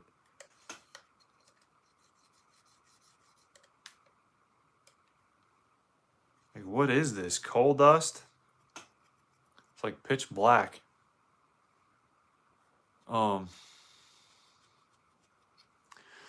Also, the 7800 was RF, whereas the NES Model 1 had RCA. That's true. Joe M says, technically speaking, right? Max says, Max says Master System was more powerful than NES, but Nintendo just had the games, right? And the thing about it was the Master System was an upgraded version of their original console that was supposed to compete with the Famicom. I mean, dude, I don't think I've ever seen a game this dirty in my whole life. Legitimately. All right. Dude, I mean, it's seriously pitch black. You guys see that? What, I mean, did somebody like undercoat their vehicle and leave this game in their garage, like in its overspray or something? I don't know what's going on, dude. That is weird. I mean, black tar heroin. We're out east, so I doubt it. But anyway, where's my Q-tips at? I got them over there. That's a real convenient place for them. Across the room.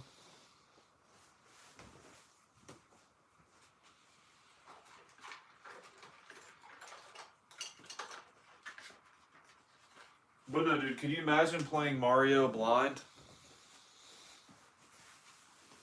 As like a first time sort of deal? Like you've never played Mario before, you can't see.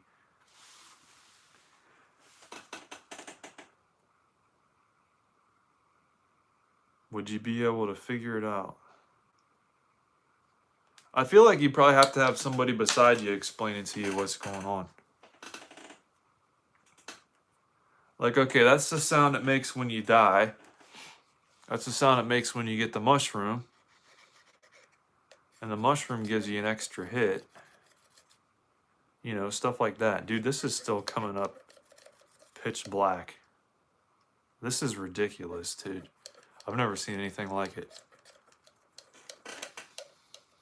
It's been working in the coal mines, right? Yeah, some kid probably took it to the coal mines with him to work. Back in the 70s, dude. Nintendo had the exclusive contracts and game restrictions. Yeah, the illegal ones. That's right. That was the thing about the PC Engine and the TurboGrafx 16 as well, because like they just had like a complete monopoly, basically.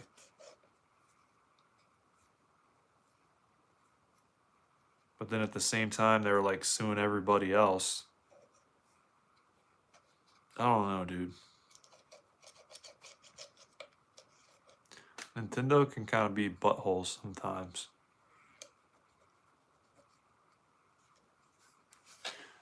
In favor of Nintendo, but lucrative for publishers. I don't know, Joe. You're using big words. Lucrative means good. In favor of Nintendo, but good for publishers. I guess. Max says they did, but they got that dominance by making games like Mario and Zelda and cornering the market at the time. That's true. A lot of the Nintendo games were better than any of the other first-party games coming out. For sure. Joem says Pac-Man makes walking noises. Could play blind.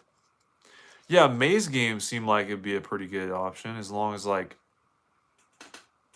you know when you've run into a wall and when you're home free. But then again, how are you supposed to know where the ghosts are? That's just the thing.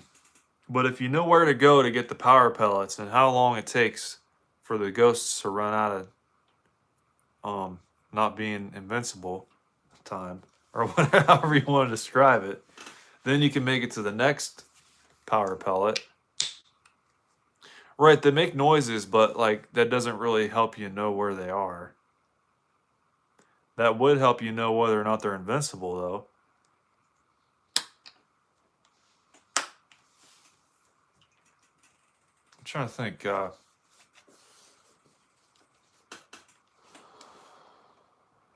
Shooters probably wouldn't work.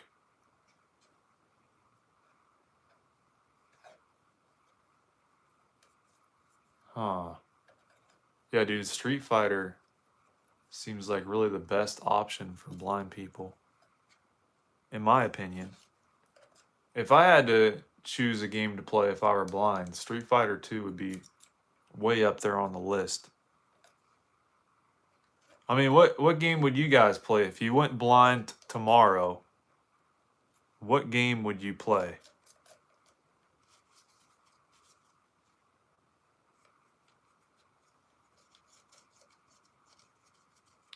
Street Fighter 1 blind.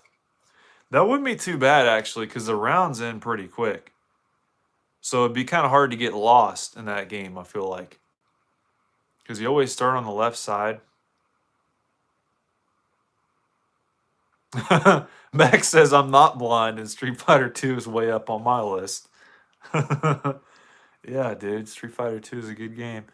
Joe M says, love the soundtrack. The soundtrack is really good on Street Fighter 1 and Street Fighter 2 as well. I'm just trying to think, man. Like, there's got to be some other good games for blind people to play.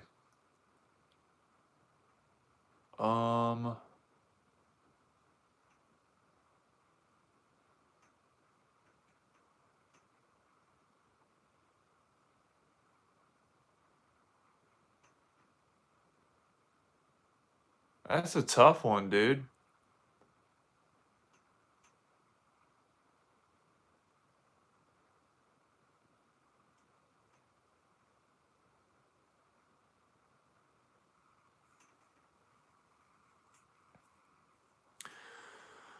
Have I heard the acapella for Street Fighter 2 themes on YouTube? Yeah, what's that guy's name? The guy with the long hair and the cat. You guys know who I'm talking about, right? Smooth McGroove. That guy. Yeah, I've seen him.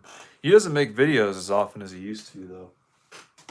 Here, I'll switch this around so you guys can see me here. My hair's a mess.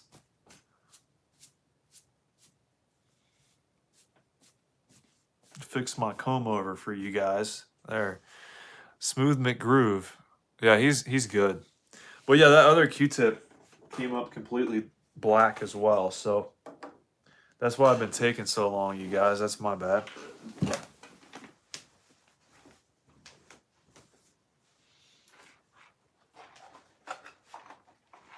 Like, legitimately, I have never seen one single game that's been this dirty my whole life.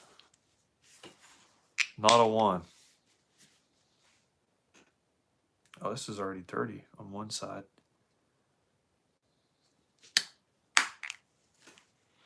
What other YouTube channels are doing that kind of thing? Anybody?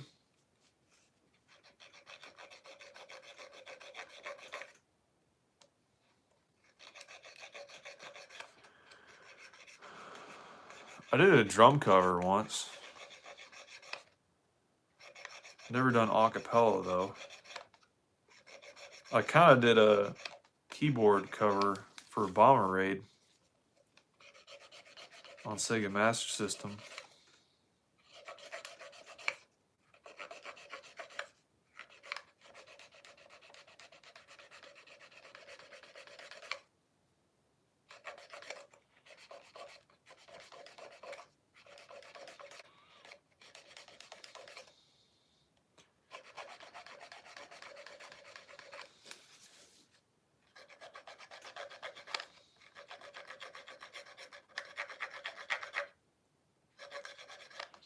We might be ready to play this game now.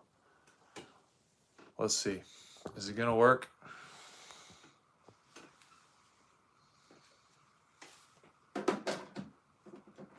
Dude, if this game didn't work, that would make 2 copies of Video Pinball I've had that didn't work.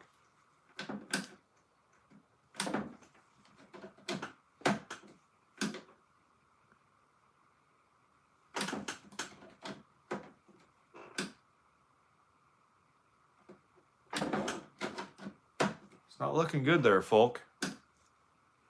Now what do we hit? Reset. How about the button? No.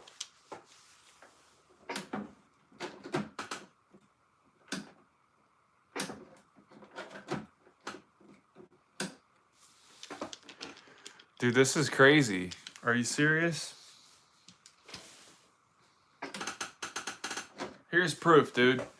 I have this other copy of Video Pinball over here that I've had ever since I was a kid, right?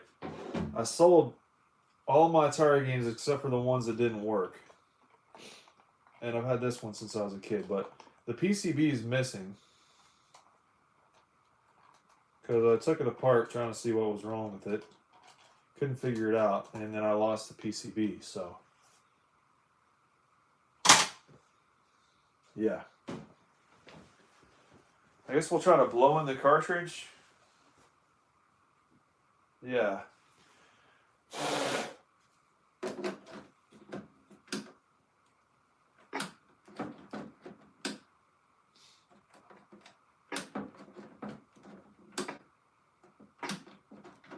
Maybe there's like a certain combination you have to do, or like maybe I was hitting the wrong button. You got to have it on novice or expert to get it to work.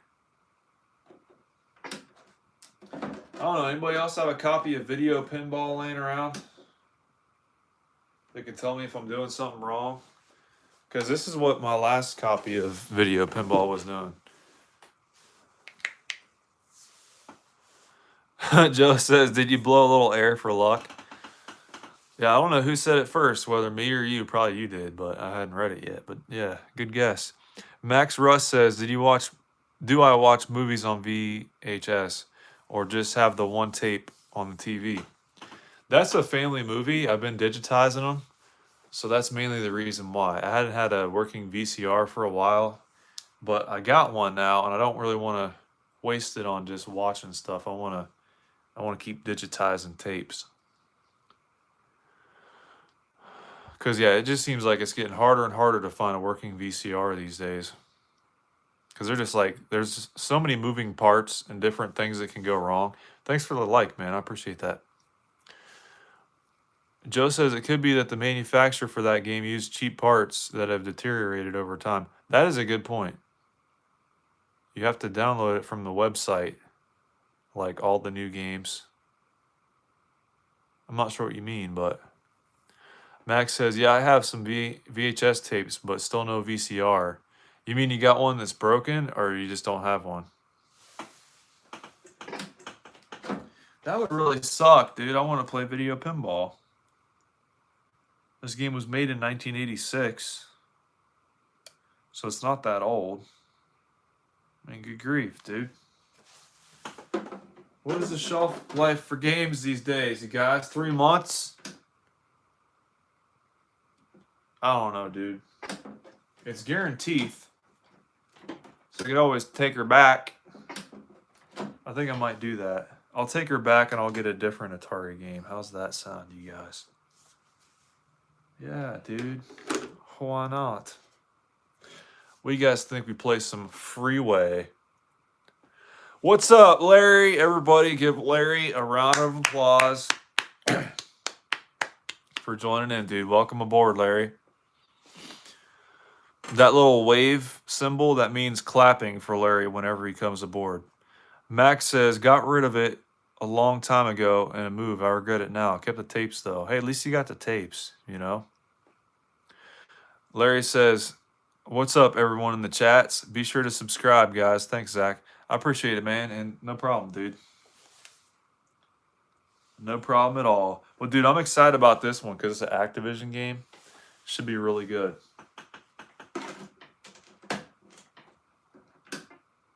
Whew, first try. I like that. Gotta hit reset, probably. Okay, here we go. Oh, shit, I thought it was the other one. Ooh. Slow down there, Speed Racer. This is a 2-player game as well. Dude, that is a really convincing horn sound. Holy crap. Larry asks, do you have an Xbox 360? Yes, sir, I do, but it is not hooked up. That is the newest console I own now, actually. If you don't count a PC. Which, no, PC is not a console. This is interesting because you can't move left or right like in Frogger. You just go straight. Freeway is good, ain't it, Larry? Dude, that's the thing, Larry. You said you had how many Atari games? 50? I've got more than you now, sir. Imagine that. Larry says, I own this one. It's basically Frogger, but with the chicken instead of a frog. Right, that, and you can't move left to right. Joe says there is a game for jaywalking. Dude, we've had an inkling for a long time. I just had the feeling.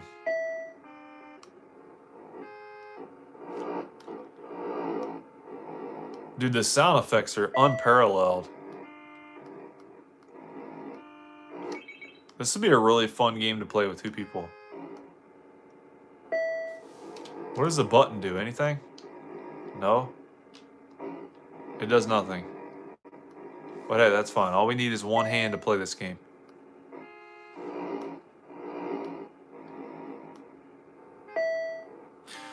Larry, we had a good discussion going about games that blind people should play. Like no joking whatsoever. We were actually having a serious discussion about it. And I was wondering, other than Street Fighter 2, can you think of any games that would be good for a blind person to play for the first time? Xbox 360 is retro? Yeah, we'll agree to disagree on that one. But considering the fact you don't have your PS5 anymore, it's not retro, if that makes sense. Not really, but I get your point anyway.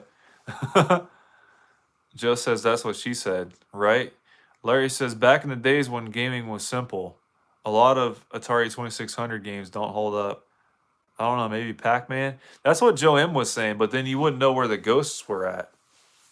But that is a good point, because, like, if you knew how far you needed to go to get to the pellet to, like, make the ghosts non-invincible, then you could probably do it. Because you can, like, you can kind of tell when you hit a roadblock because it no longer sounds like you're eating pellets anymore. Ooh. This is game number 2. Seems like a lot more traffic now. Holy crap. Dang, dude.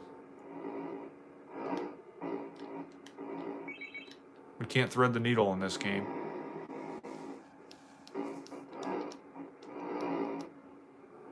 There we go. Who needs Crossy Road when you got this, you guys? Dang, dude. This game is tough because once you're committed, you gotta stay there. I can't believe I made it through that.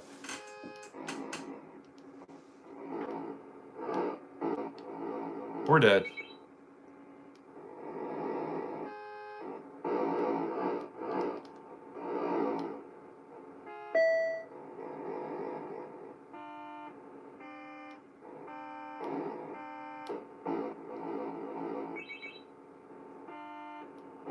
I feel like you should be able to... Losing my voice. I feel like you should be able to move left and right in this game. Or thread the needle as well. Tetris? I was thinking Tetris too, but I don't know. You wouldn't be able to tell what kind of brick it was. You'd have to really be able to visualize it. Even if it would tell you what kind of brick you were getting. Max says, do you have Pitfall 2 for 2600? I think that was my favorite game for the console when I was a kid. It kind of has an ending to it. Yeah, I do have Pitfall 2. We will play that at some point.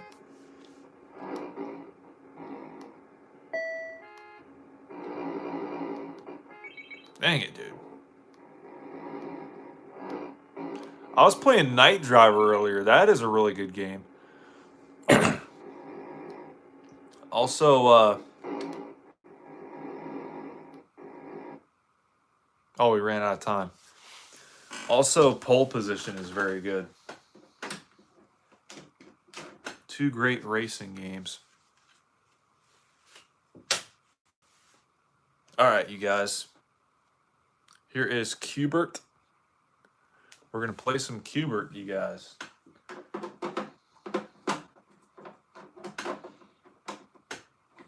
Huh?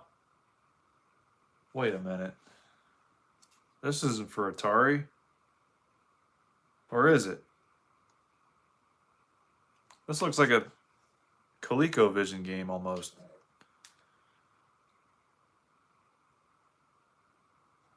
Yeah, this looks like the wrong size cartridge. Yeah, it's not going in, dude. I don't know how I managed to buy a different kind of game. Anybody know what kind of game this is? It's got like notches in it, dude.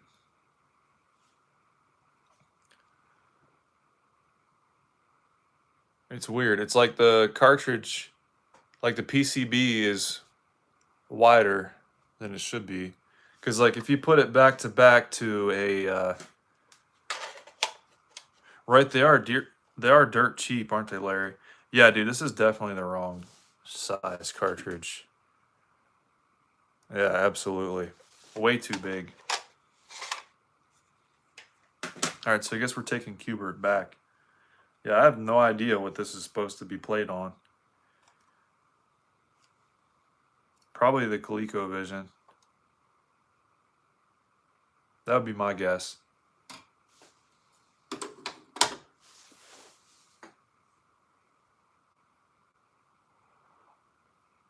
Max says some 2600 games had different shapes from what I remember. Yeah, but not the actual connectors for it, though. But you're right.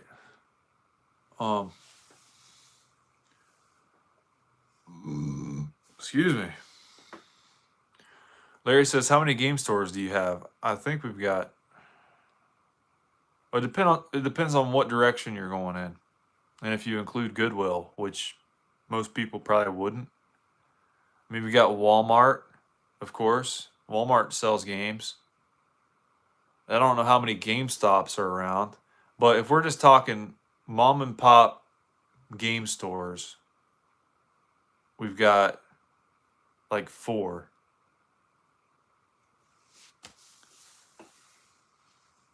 Max says, oh yeah, not the bottom like that. ColecoVision confirmed, says Joanne. Yeah, that's what I was thinking. Maybe ColecoVision. Larry says, do you like to go to McDonald's often?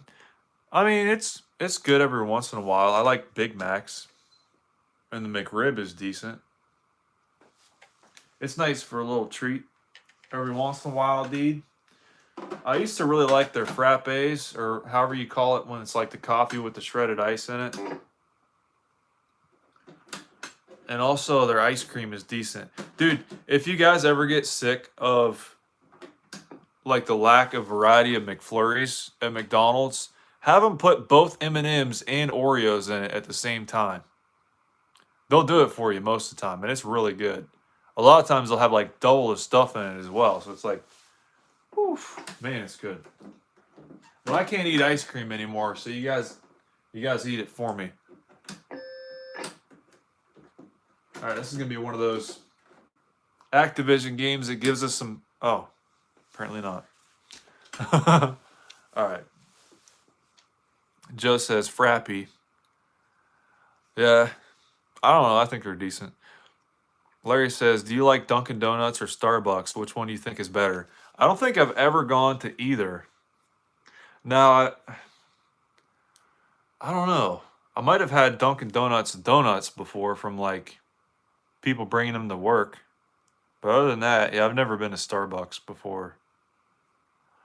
Max says McDonald's used to be cheap food fast. Now it's expensive food made cheaper, right? It's ridiculous, ain't it? I mean, at least they're paying their employees a little bit more.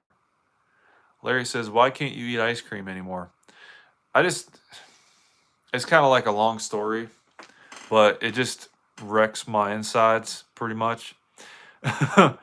If you really want to know, thanks for asking. Joe says, donuts taste better by the dozen. Do they? I don't know. I really like Long Johns. Those are good.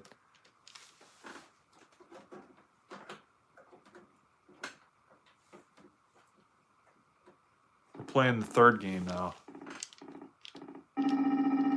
I think I had this as a kid. This is very reminiscent of something I've done before.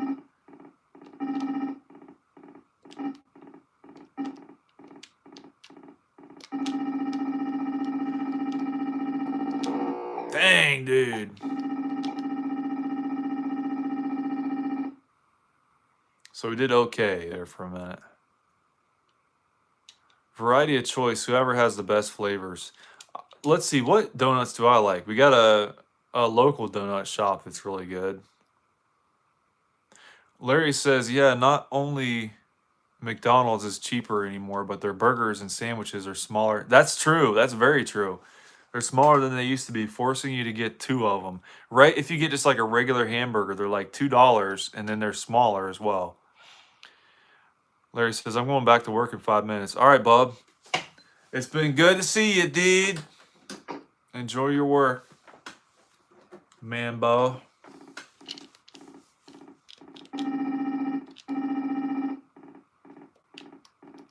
Come on, cattle bar.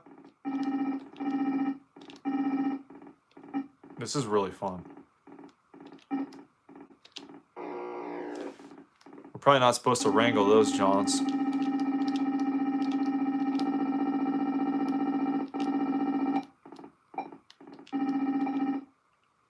So I think we're only allowed to lose like 3 cattle. Larry says this game sucks. Well, to each their own, sir. Me, myself, and I all agree that this game is good. That's 3 against 1.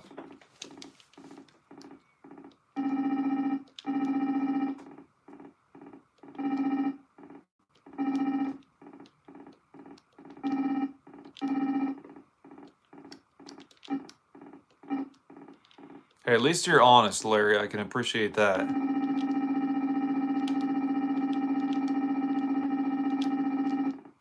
We're dead.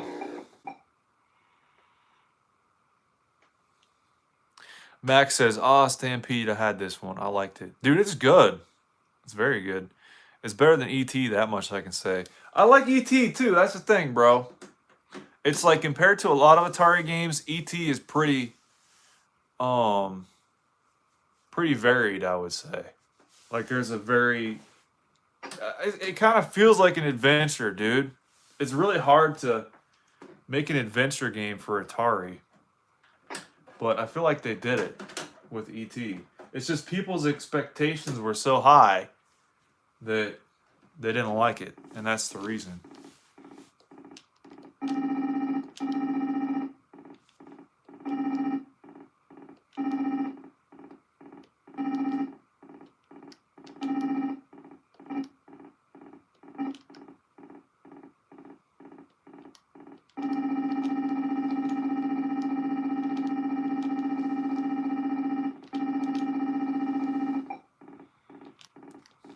Dude, this game is freaking hard. I didn't know we could push them ahead either. We can push them with the horse. Max says playing Atari 2600 games now, it's hard to judge them. A lot don't hold up in hindsight, but at the time they were fun. Dude, I live in like a cardboard box, and I like make myself believe that it's like the time in which I'm playing them and stuff. So I like them. I also kind of grew up with Atari in a way, since I got one when I was 12, and I thought it was really cool. So yeah, I'm in my own little world here, you guys. Larry says another game people say is great that I don't think is great has to be Ghosts. The Ghosts on original Xbox. I hate that game. Never heard of it, Larry, but I take your word for it. Max says I like E.T. when I was a kid. The hate on the internet comes from people who weren't there at the time. Oh, okay. Didn't they say that was part of the reason for... See, Larry, part of the reason for why the video game crash happened? I don't know. Larry says, but then there's also games people hate that I've enjoyed. I did a video on that subject. You should check that video out. I see my thoughts and opinions on that. All right, sounds good, Bob. Thanks for stopping in, Larry Ba.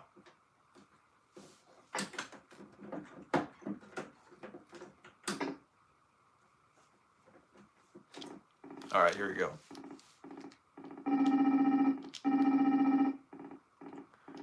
I like how they're color-coded based on how quick they walk.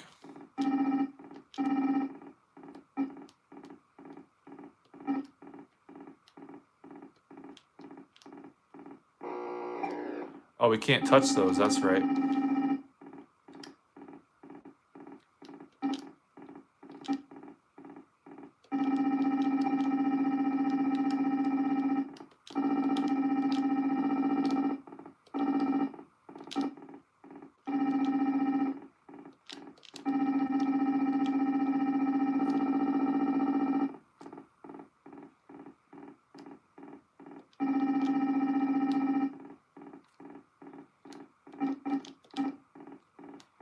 Dang it.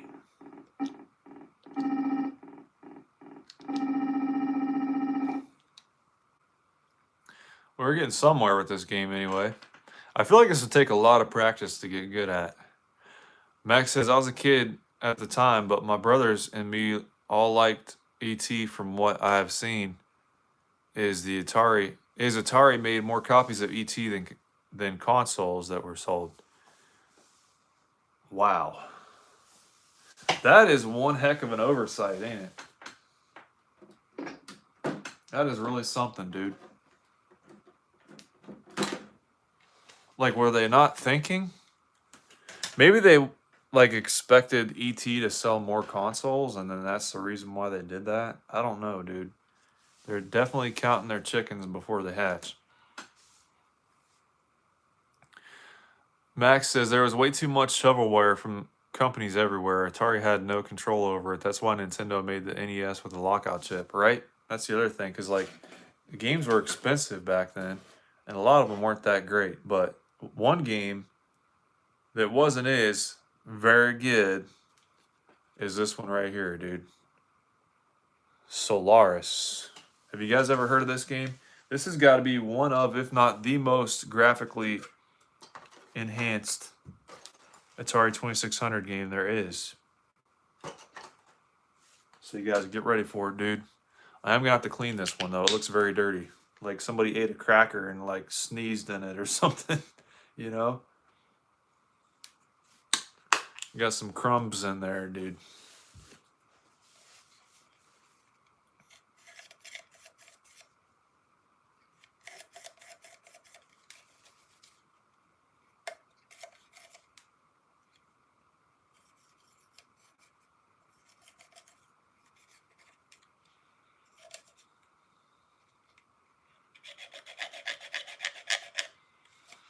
This game was $8, but I got $2 off every game I bought, so technically it was $6. So very good deal on Solaris. If any of you guys out there are wanting to get back into the 2600, highly recommend this game. Very good. I had this as a kid. One of my favorites.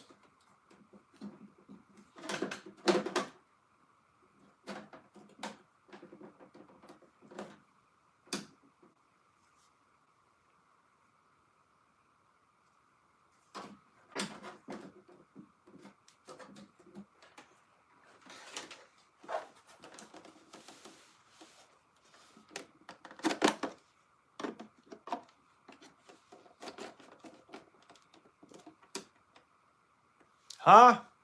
This ain't a PAL game, is it?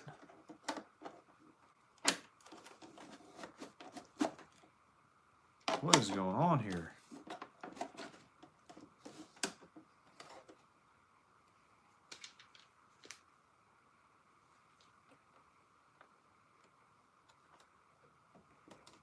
Who would bring a PAL game over here and then trade it in? That's stupid. I have to take that one back too. Son of a bitch. All right. Well, I guess we're playing Carnival, you guys. This ought to be good.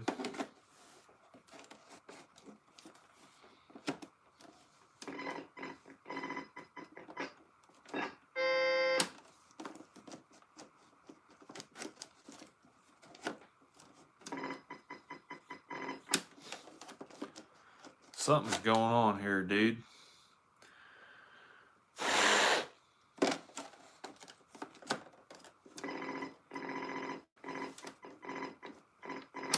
Was my Atari broken now? We're trying Joust. Joust. This one's got a dust tray in it, so yeah, dude. F everything else. We're playing Joust.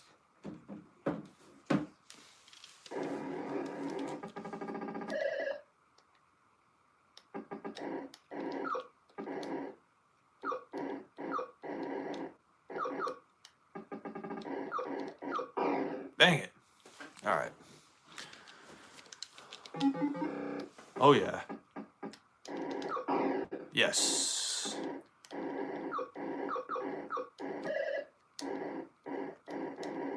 It's gonna be one of my favorite arcade games.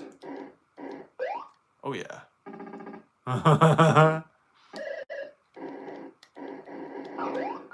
Oh, yeah, dude. Dang it, bro.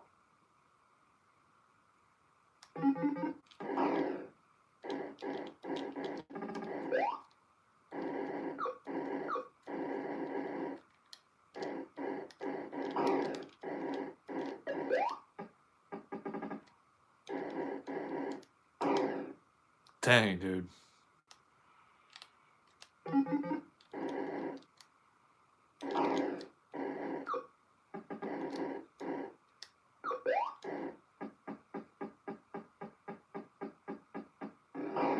Oh, come on, bro. Really? The game really had to do it to me.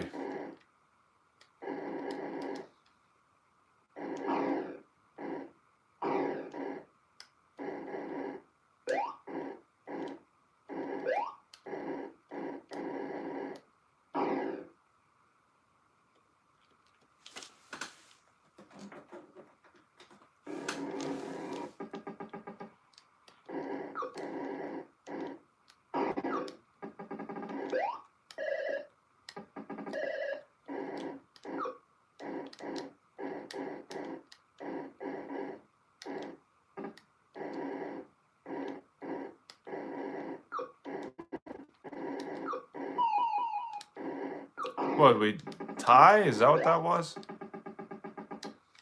That doesn't make any sense.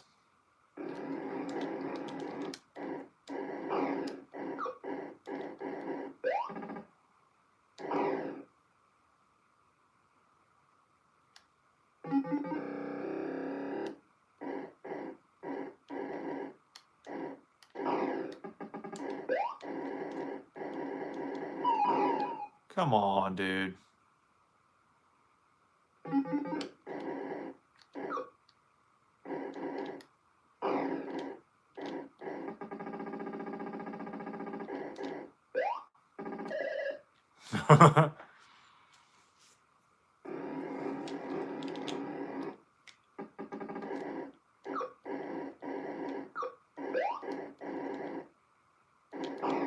Dang.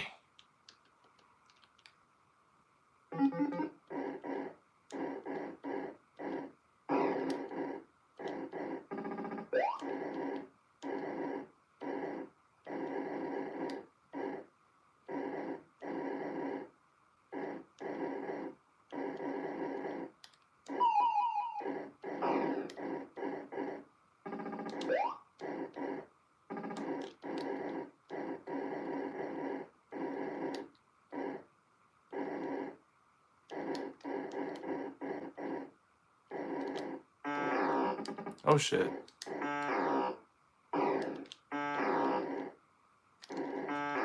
Dang it, bro. So I take it he comes out if I wait too long. Oh, and the eggs hatch, too. No, dude, this is one of my favorite arcade games right here, Joust. Absolutely. I had this on NES as a kid. All right.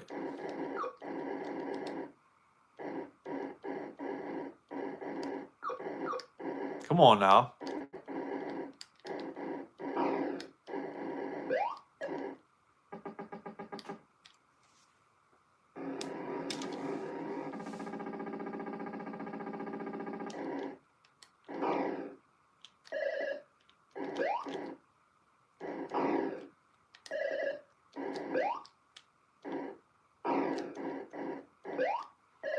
This brings me back, dude. Back to high school, man. Oh, come on. I lost track of myself. Dude, Joust is so much fun. You gotta try it. Try it again, I guess I should say.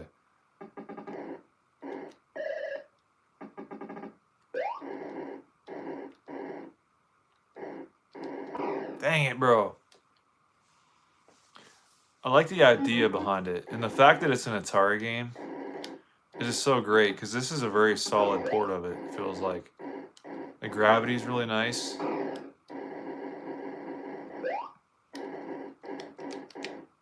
The levels are varied. Oh, it's just eggs on this level, huh? You gotta get them quick, though, because they'll hatch as well.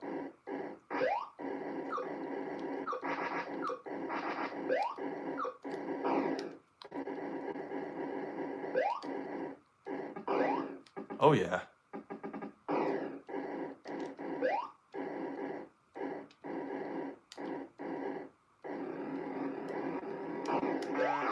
Oh, shit.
Dang it.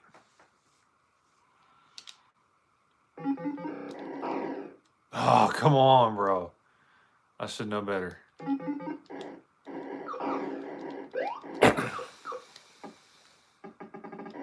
Come on now. There we go.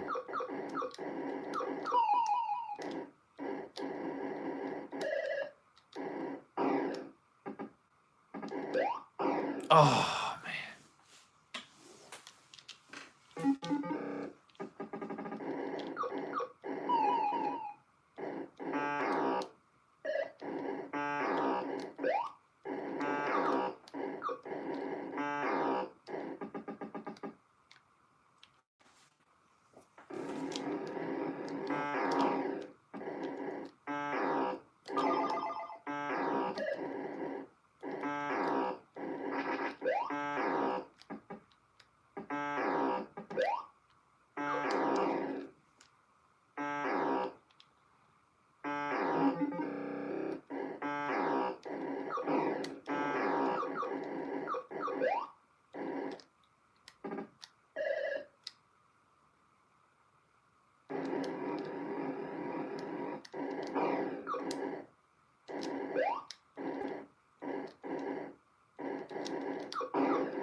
Yeah, dude, I love Joust. This is good.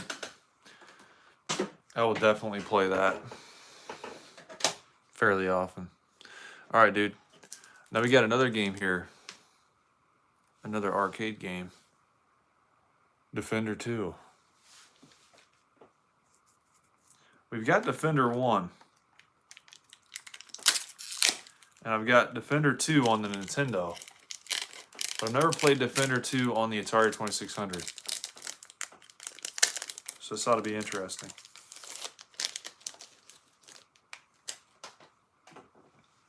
All right, dude. Yeah, this one looks pretty dirty too. I'll have to clean it.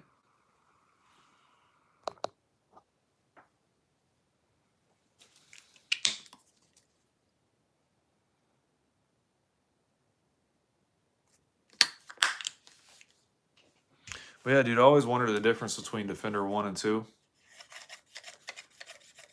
Because, like, on the first game, when the aliens kidnap the people from down below and they hit the ceiling, they just disappear. In the second game, when they hit the ceiling with the kidnappees, they just go absolutely nuts. That's on the Nintendo version. So I'm curious to see what the Atari version of Defender 2 is like. Because premise-wise, they're both very similar games.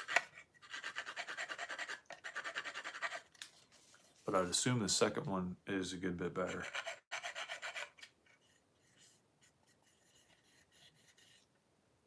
All right, dude. We're pretty clean now. Let's see if this works.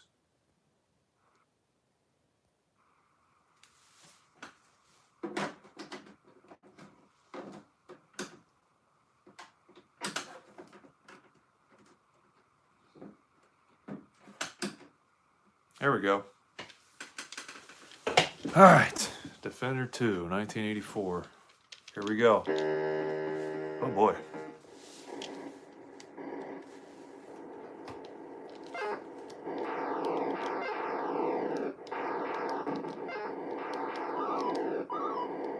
That means somebody's getting kidnapped, right?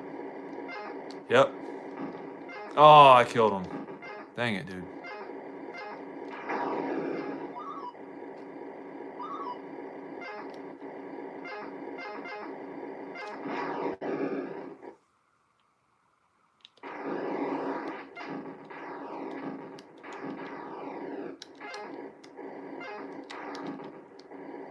Yeah, this looks a lot like the Nintendo version.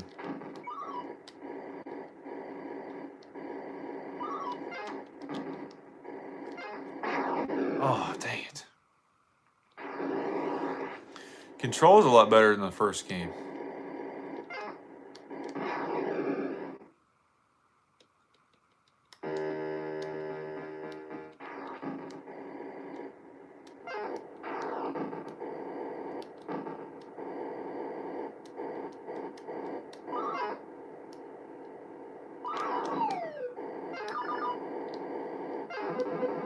Nice.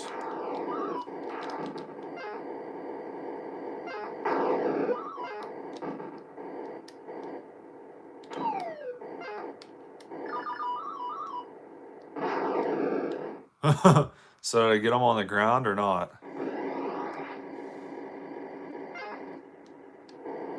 They got little spots where they're supposed to stand is the thing. So maybe if your aim is off, then it doesn't work.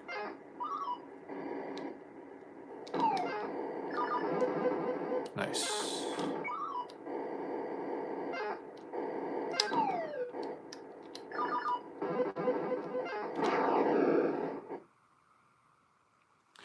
Isn't it great you can still pop these old cartridges in and they work just as intended?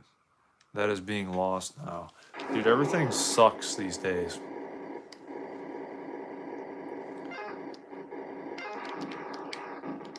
Everything's going to digital. Like, I'm good.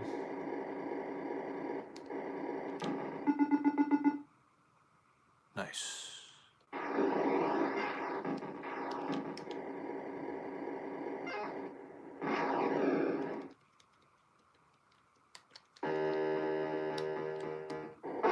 Dang, dude. Already? Holy crap. I'm sucking this time.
Nice.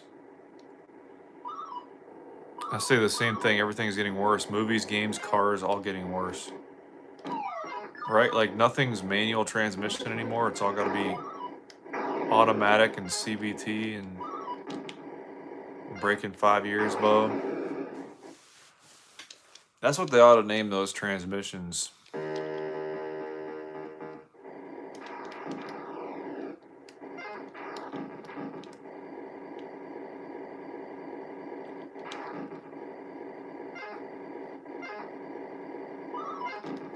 What? Come on, bro.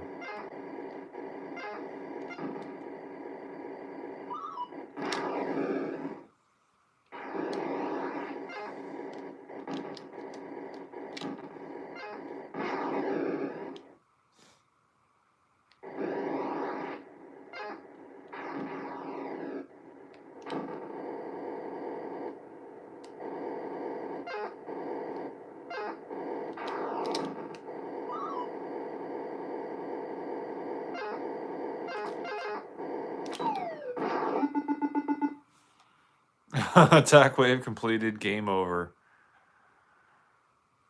Yeah,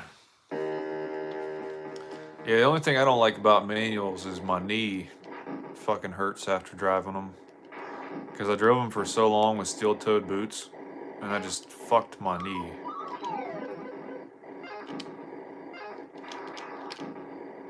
But other than that, I'm chilling, dude.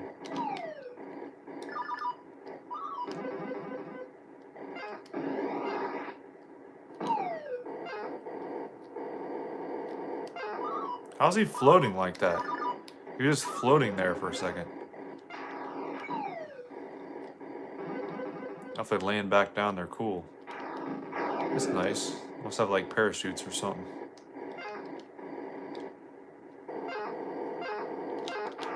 Holy shit.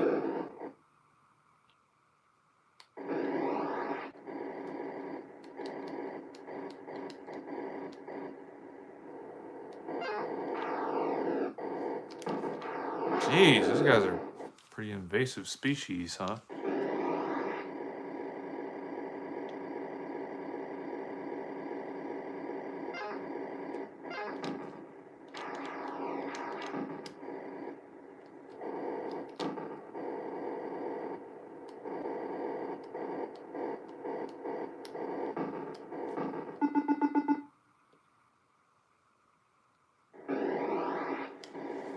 You know, on open roads, it's good. I mean, they're more reliable too. That's the thing.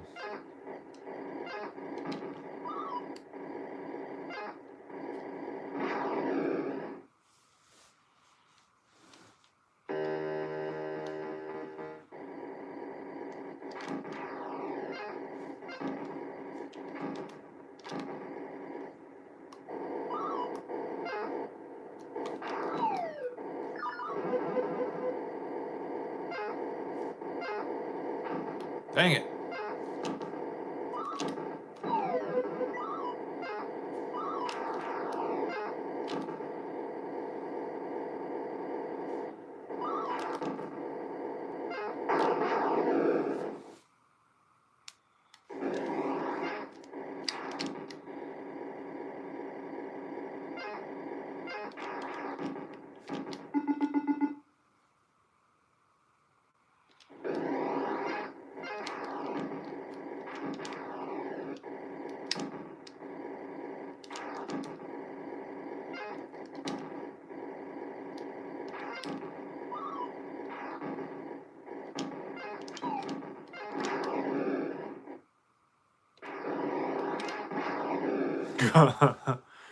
Jeez, dude.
Alright, well, coming to the conclusion I suck at Defender too. But hey, that's alright. We've all got to be bad at something. Alright. So there's that game anyway. It works. Alright, let's try Carnival one more time. We've got to be carnivorous for once. Alright, here we go. Nope.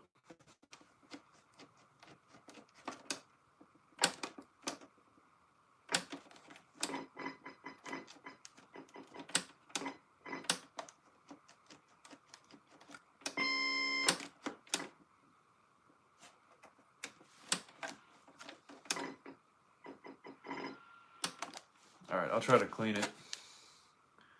Hopefully that'll do the trick. Maybe. I guess we'll see. Looks like it might be a little bit dirty, but not a lot.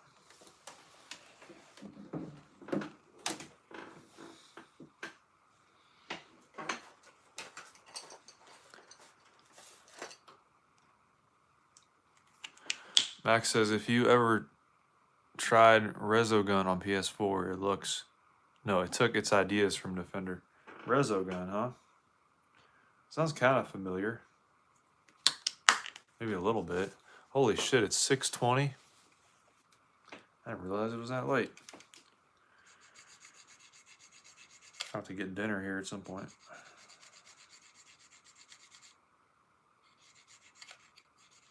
Well, yeah, we got like 2 more games to test. But they should be good ones, dude. As long as they work.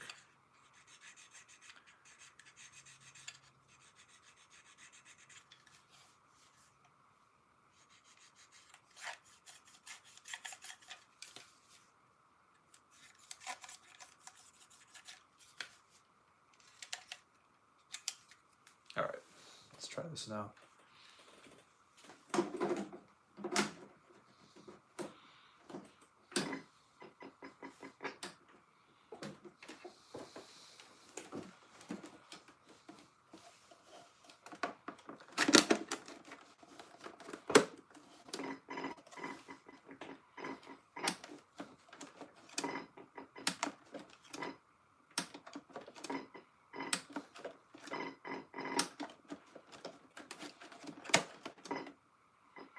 I want to try Solaris again.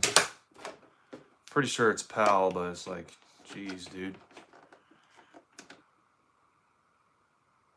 Do I have a vertical hold control on my other TV? I don't think I do. I do on my old black and white TV, but that sucks, dude. I was really looking forward to that one. Hopefully I have another copy of that in there.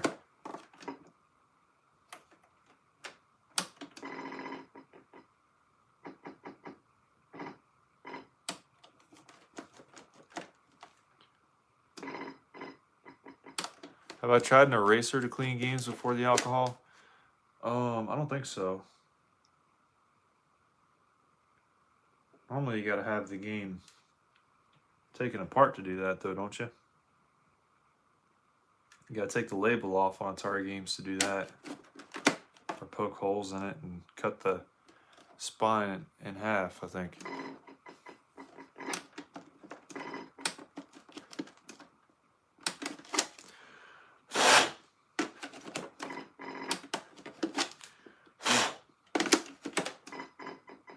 I think it's a good sign it's busted.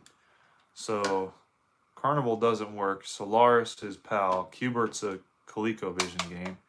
And Video Pinball doesn't work either. Let's try Video Pinball again.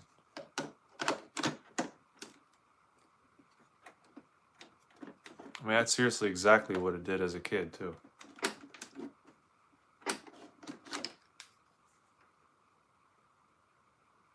Because PAL was 50 hertz, so 50 frames per second, which is why it's drawing the lines a little bit slow. That's why it's scrolling.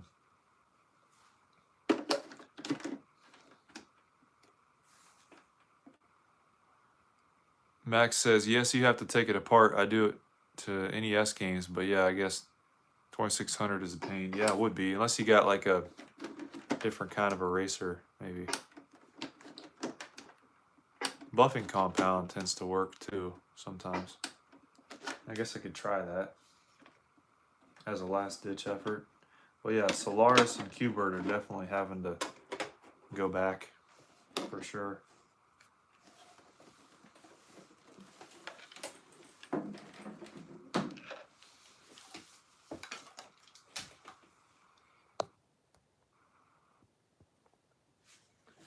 All right, grab some McGuire's buffing compound. I put this shit on everything, dude. Pretty much. All right, got that on there now. We're just going to rub it into these contacts.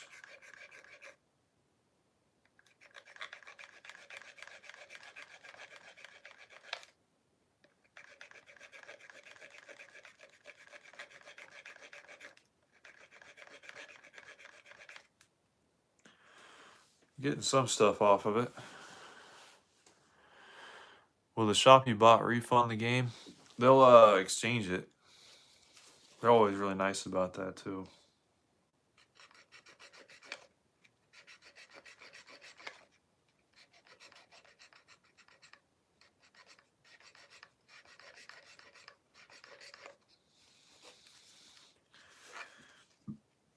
Excuse me. Yeah, this game does look pretty dirty. So hopefully that's all it is. Because I know if I take these back, the guy's going to throw them away. That's probably how he keeps people from taking games back when they shouldn't. Because it'd just be such a waste. Unless you're a total asshole, you know. And still take them back even knowing he's going to throw them away when they actually do work. Alright, I'm going to get another Q-tip. Dry this off.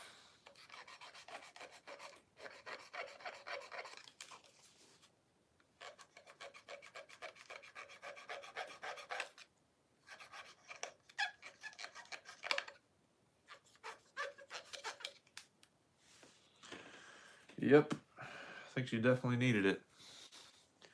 Getting some good gunk off of there.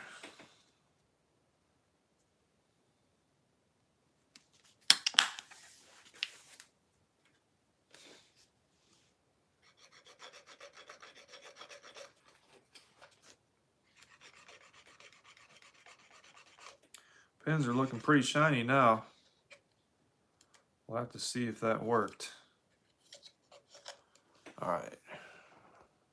Video pinball. Here we go, dude. The moment of truth.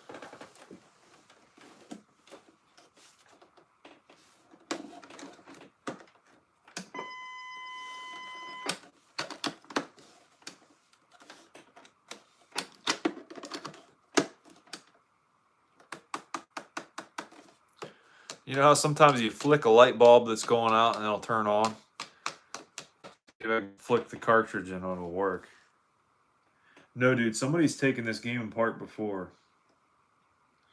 I can tell because the end label is cut. See that? Somebody sold it to him broken. Bunch of assholes.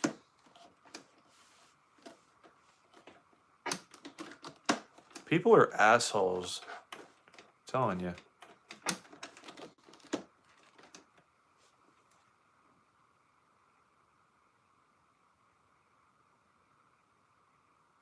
Looks like somebody tried to sand corrosion off. That's always fun. Getting hack jobs every once in a while. Yeah, this one's definitely going back.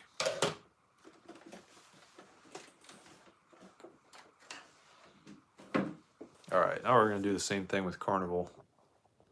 Give it one last shot at working before the owner of the shop throws it away.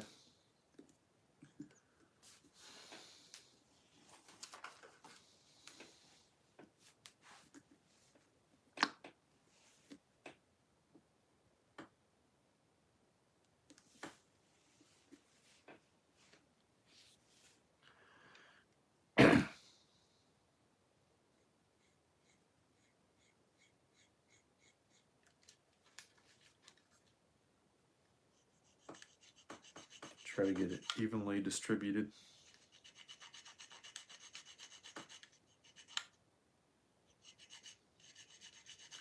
Yeah, I got a broken game from Video Trader once, a Nintendo game, and Street Fighter 2010, and I opened it up, and it was rusting on the inside. Another problem was the cartridge itself was falling apart, so I had to take the PCB out of the cartridge, put it in a different one to try to get it to work, and it still didn't work.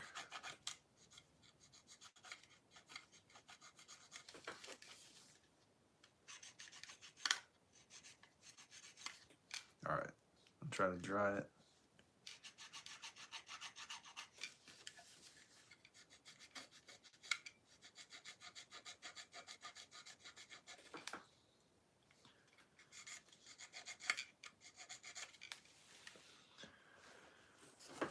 Looking a lot shinier now.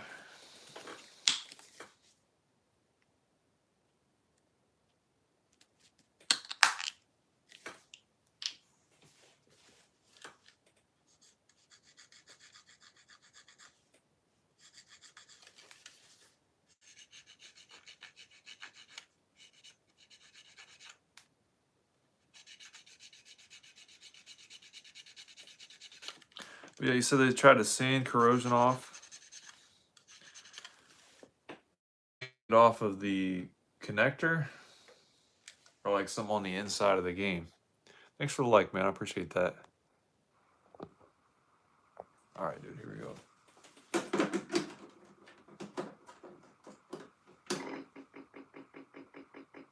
It looks like it's trying to start, but it can't.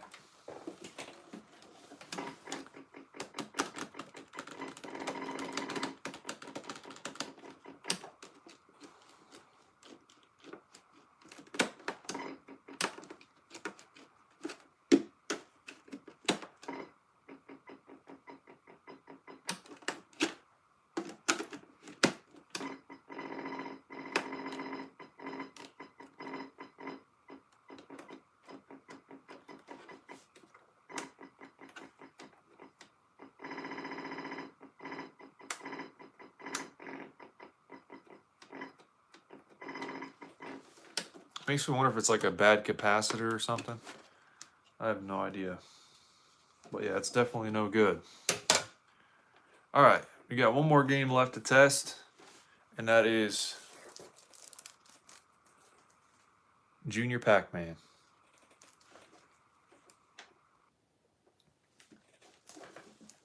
So I want to unbox this thing.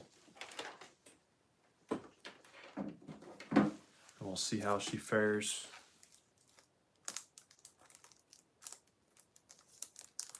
Looks like we gotta take off some tape.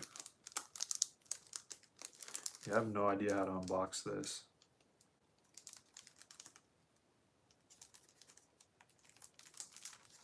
Oh, it's down here, I think.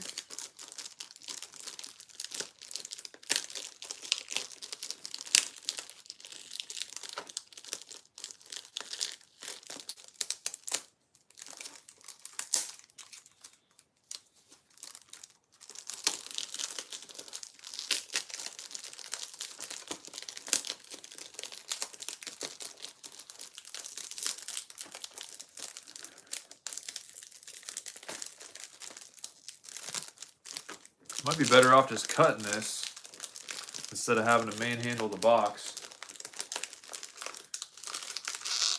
Yeah, that's what I'm gonna do, I think.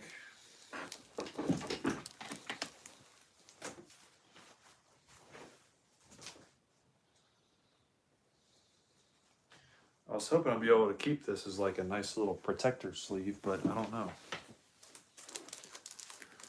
Yeah, it looked like a butcher job. Corrosion on contacts and heavy marks from sanding. Shop I bought it from let me exchange the value for another game, though. At least you got that. I would hope so. I mean, if they're not giving you credit for that, what are they giving you credit for? Unless they thought you're the one who sanded on it. In that case, then it's a different story.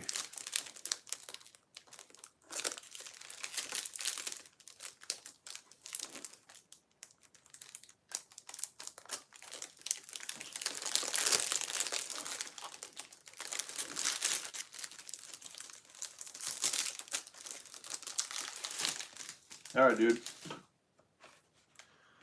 Here it is. Junior Pac-Man.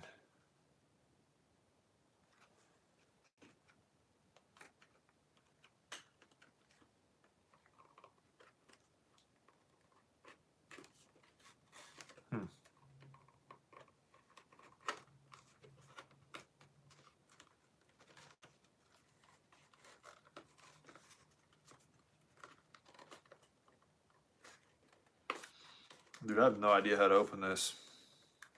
Okay, there we go. All right, we got it now.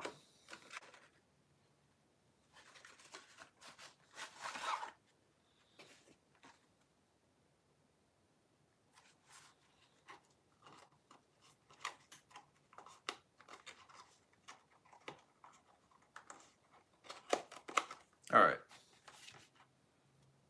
So, we got the box, and we got the game. Pretty cool, dude. It's in great shape. All right. So it should work, right? Hope so.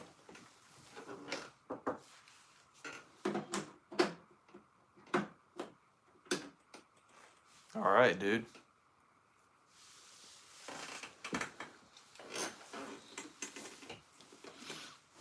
I don't know if I've ever played Junior Pac-Man before. I don't know if I had it as a kid or not. No, it wasn't factory sealed. It was resealed. Yeah.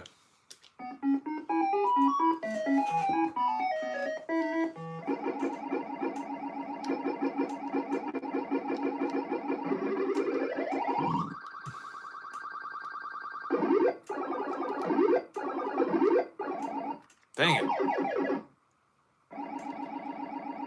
I am getting a factory sealed game in the mail here very soon, though.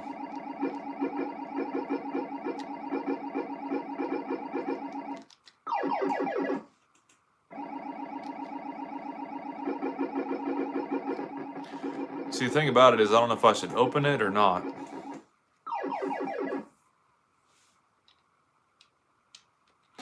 Yeah, dude, it's like the best Pac-Man game on the Atari, basically.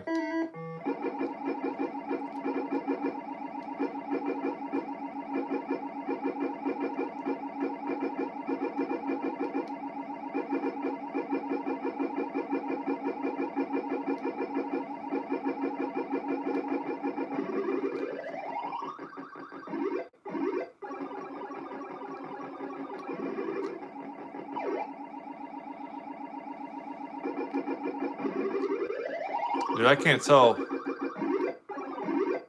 which ones of these are the power pellets and which ones aren't.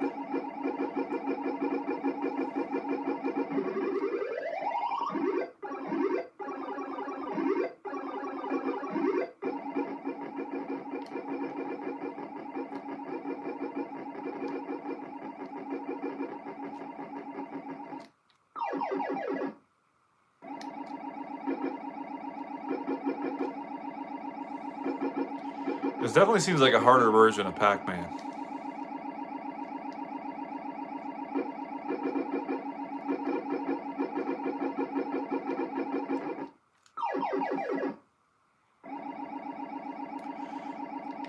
The game I'm getting factory sealed is Venture. It's the re-release version. So it's really not a lot of money. I think it's worth like $22 factory sealed, and then like $17 complete in box. I wish it would start with the blue stage. That stage looks cool. I'm gonna actually see what's going on instead of maroon on black, or whatever color that is.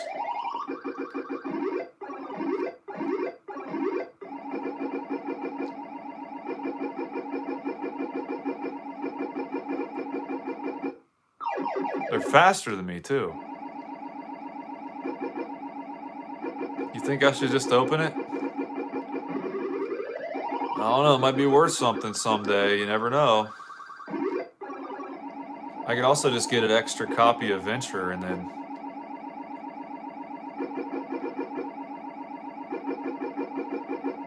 play that one and keep the other one sealed.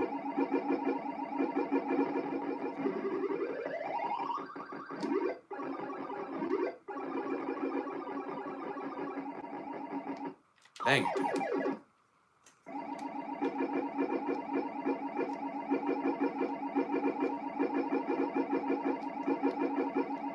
But yeah, Venture seems like a fun game.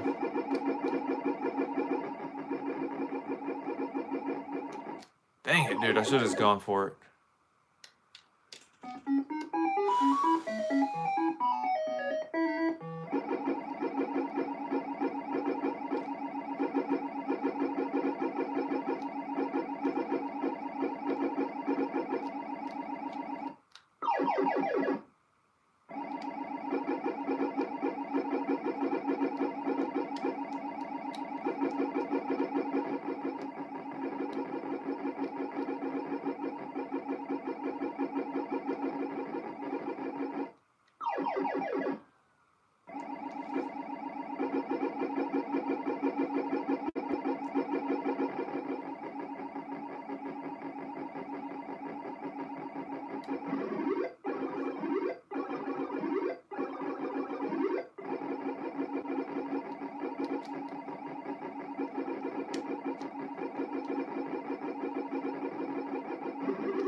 Holy shit.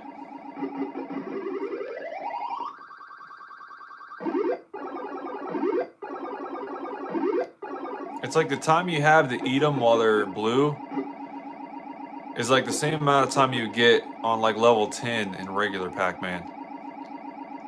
That's what it feels like.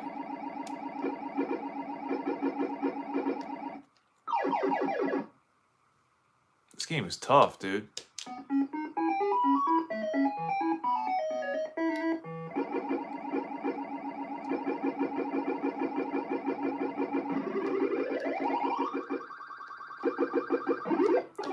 Right? Yeah, spending a bunch of money on sealed games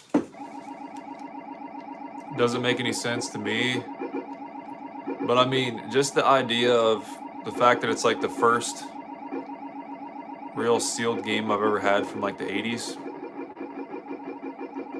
I don't know, it's something that crossed my mind, keeping it sealed.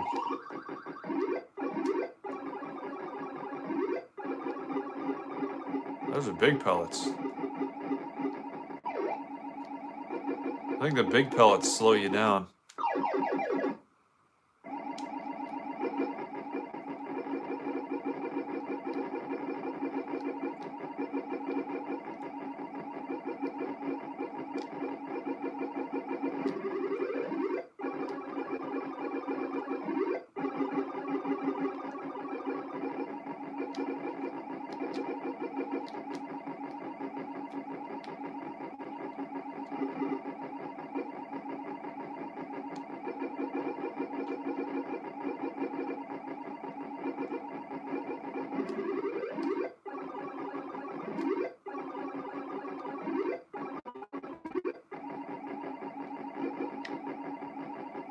Dang it. Waited too long.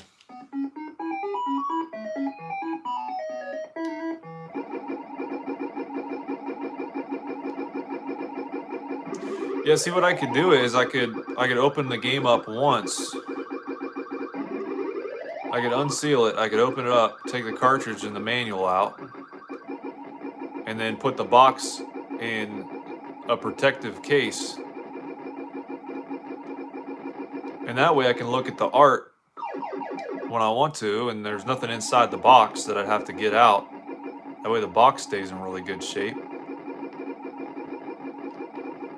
I'm not gonna be doing anything crazy to the cartridge, so I can just leave it out.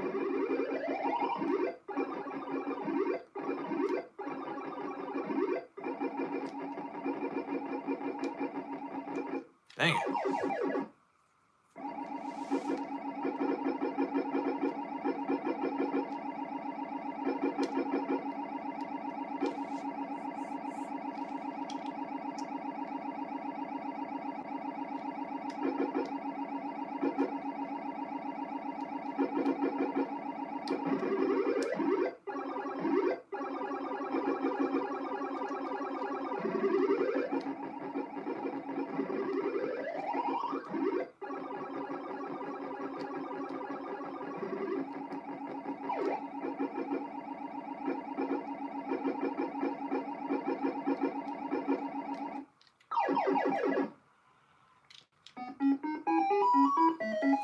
Value is a weird thing. People used to buy things now just hoping they go up in value.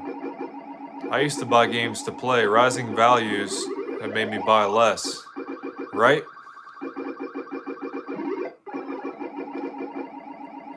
But I don't know, just like the thought of opening up a sealed game from '88 just has like some implications to me. But at the same time, it's nice to have a really nice copy of it. But they're not very rare, apparently. If they were, it'd be more money, right?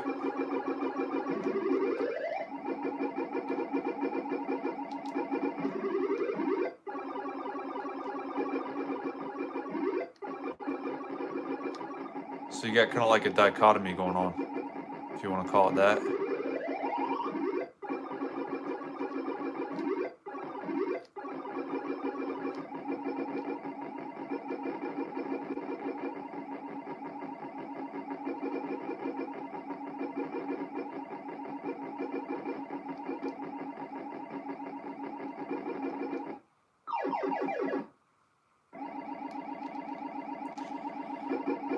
Yeah, the increased value of things have made me buy less too. Like, that's part of the reason why I switched to Atari, because I really like Atari and it's also really cheap too. Pretty cheap to collect for.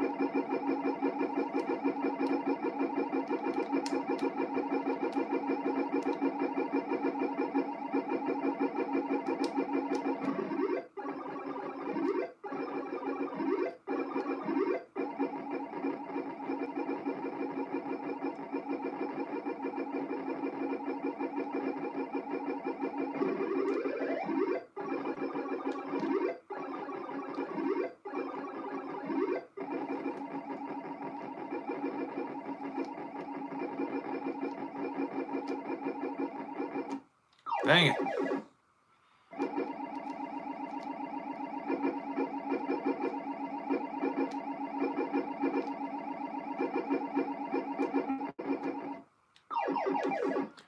Atari has been mostly unaffected by the retro pricing craze. That's what I like about it, dude. I mean, most Atari games were like $1 to begin with, back in like the early 2000s. So I mean, if you're looking at the percentage rate of increase, I mean it's probably quadrupled since 2002. So it's probably about the same rate as the rest of them, but since it was so low to begin with, I mean it's still really affordable to collect for.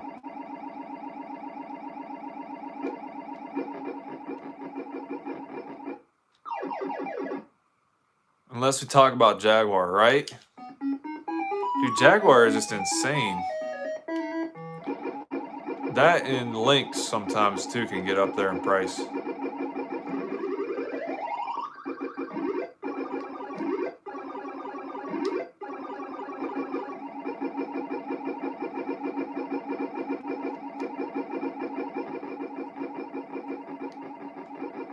Dang it, dude. I just must really suck at this game.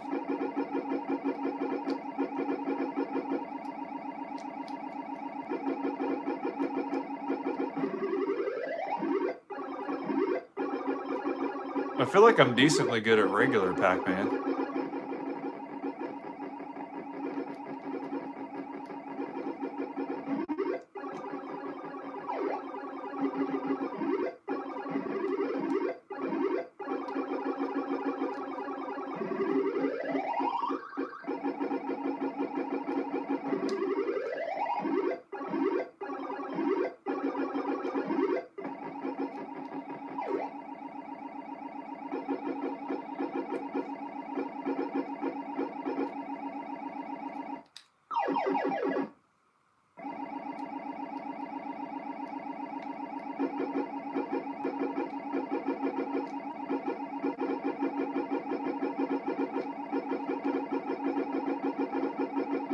Feels like there's a lot more pellets in this game too.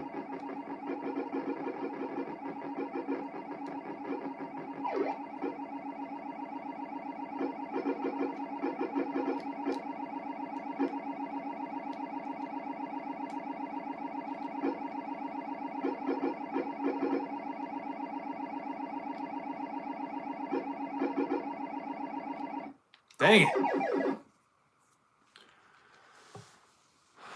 Max says, well, I bought most of my NES collection around 2010. I would not buy what I have at today's prices. Yeah, dude. I mean, compared to 2010, especially, just like everything's just gone insane. Pellets, the level is way bigger too. Right? It says on the box it's got added challenge. I definitely agree with that.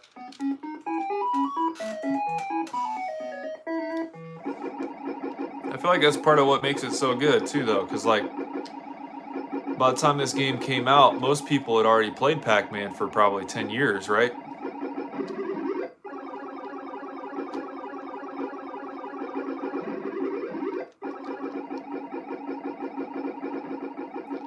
So it's definitely good to have the added challenge, I feel like.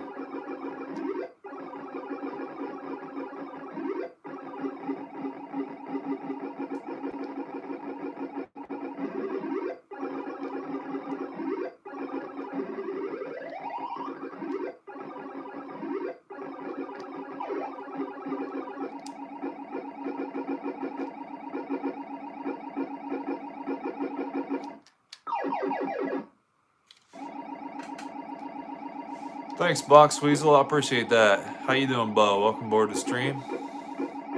Today we're playing Junior Pac-Man on Atari 2600. This has got to be the best Pac-Man game on Atari right here. Dang it. It's also very difficult.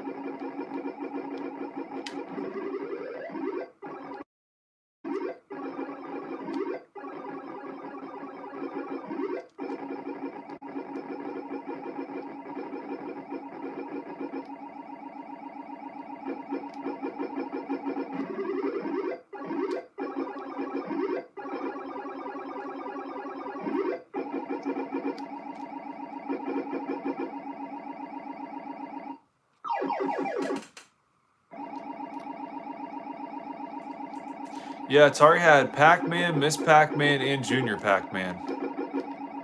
And there's also a homebrew thing called Pac-Man HD. And it's not HD, but it's like a revamped version of original Pac-Man. Because the original version of Pac-Man on this console wasn't all that great.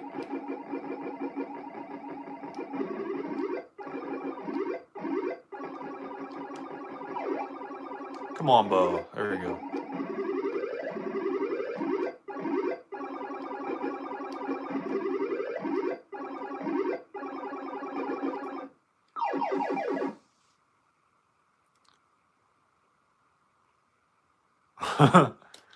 Box Weasel, mind blown. I think I'd be more surprised if Atari didn't have Pac-Man. You know? Because, I mean, they came out around the same time.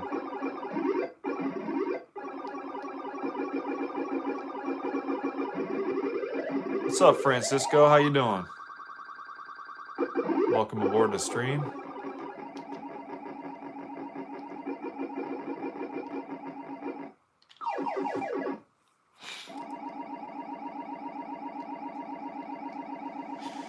Yeah, the original programmer for Pac-Man on Atari, I guess the story was that he needed to program the game, but he couldn't figure out how to do it with the amount of space he had in the cartridge as well. That was the other thing. And finally, he smoked some crack and he figured out how to do it. And that's actually documented. I'm not just making that up.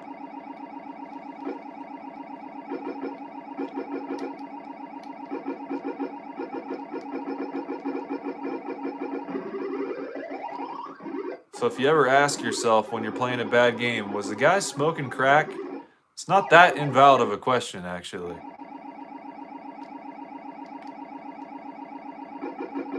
Oh, you thought Atari was a Pong machine?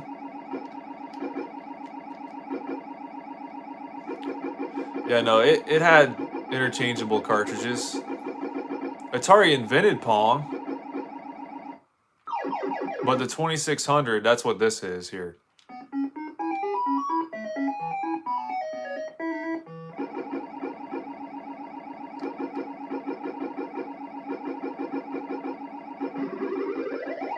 Are you sure about that, Max? I mean, I've never had a Pong machine before, but pretty sure the arcade ones were just Pong. But I know a lot of the home Pong consoles had like different modes on it where you could like do like handball or something like that if you didn't have another player, or like skeet shooting and stuff.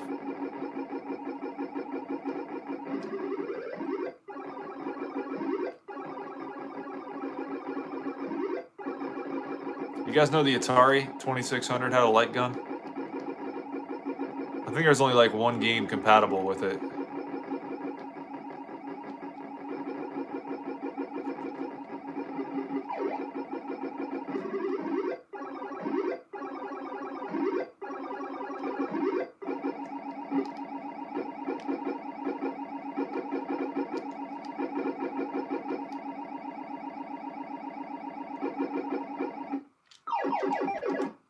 The more you know. Absolutely, dude, Bo. It's very important to know stuff. Yeah, they had different modes, but we're still just Pong machines, right? So that's what I was thinking. Like some of the Pong machines, I'm pretty sure some of them only had Pong.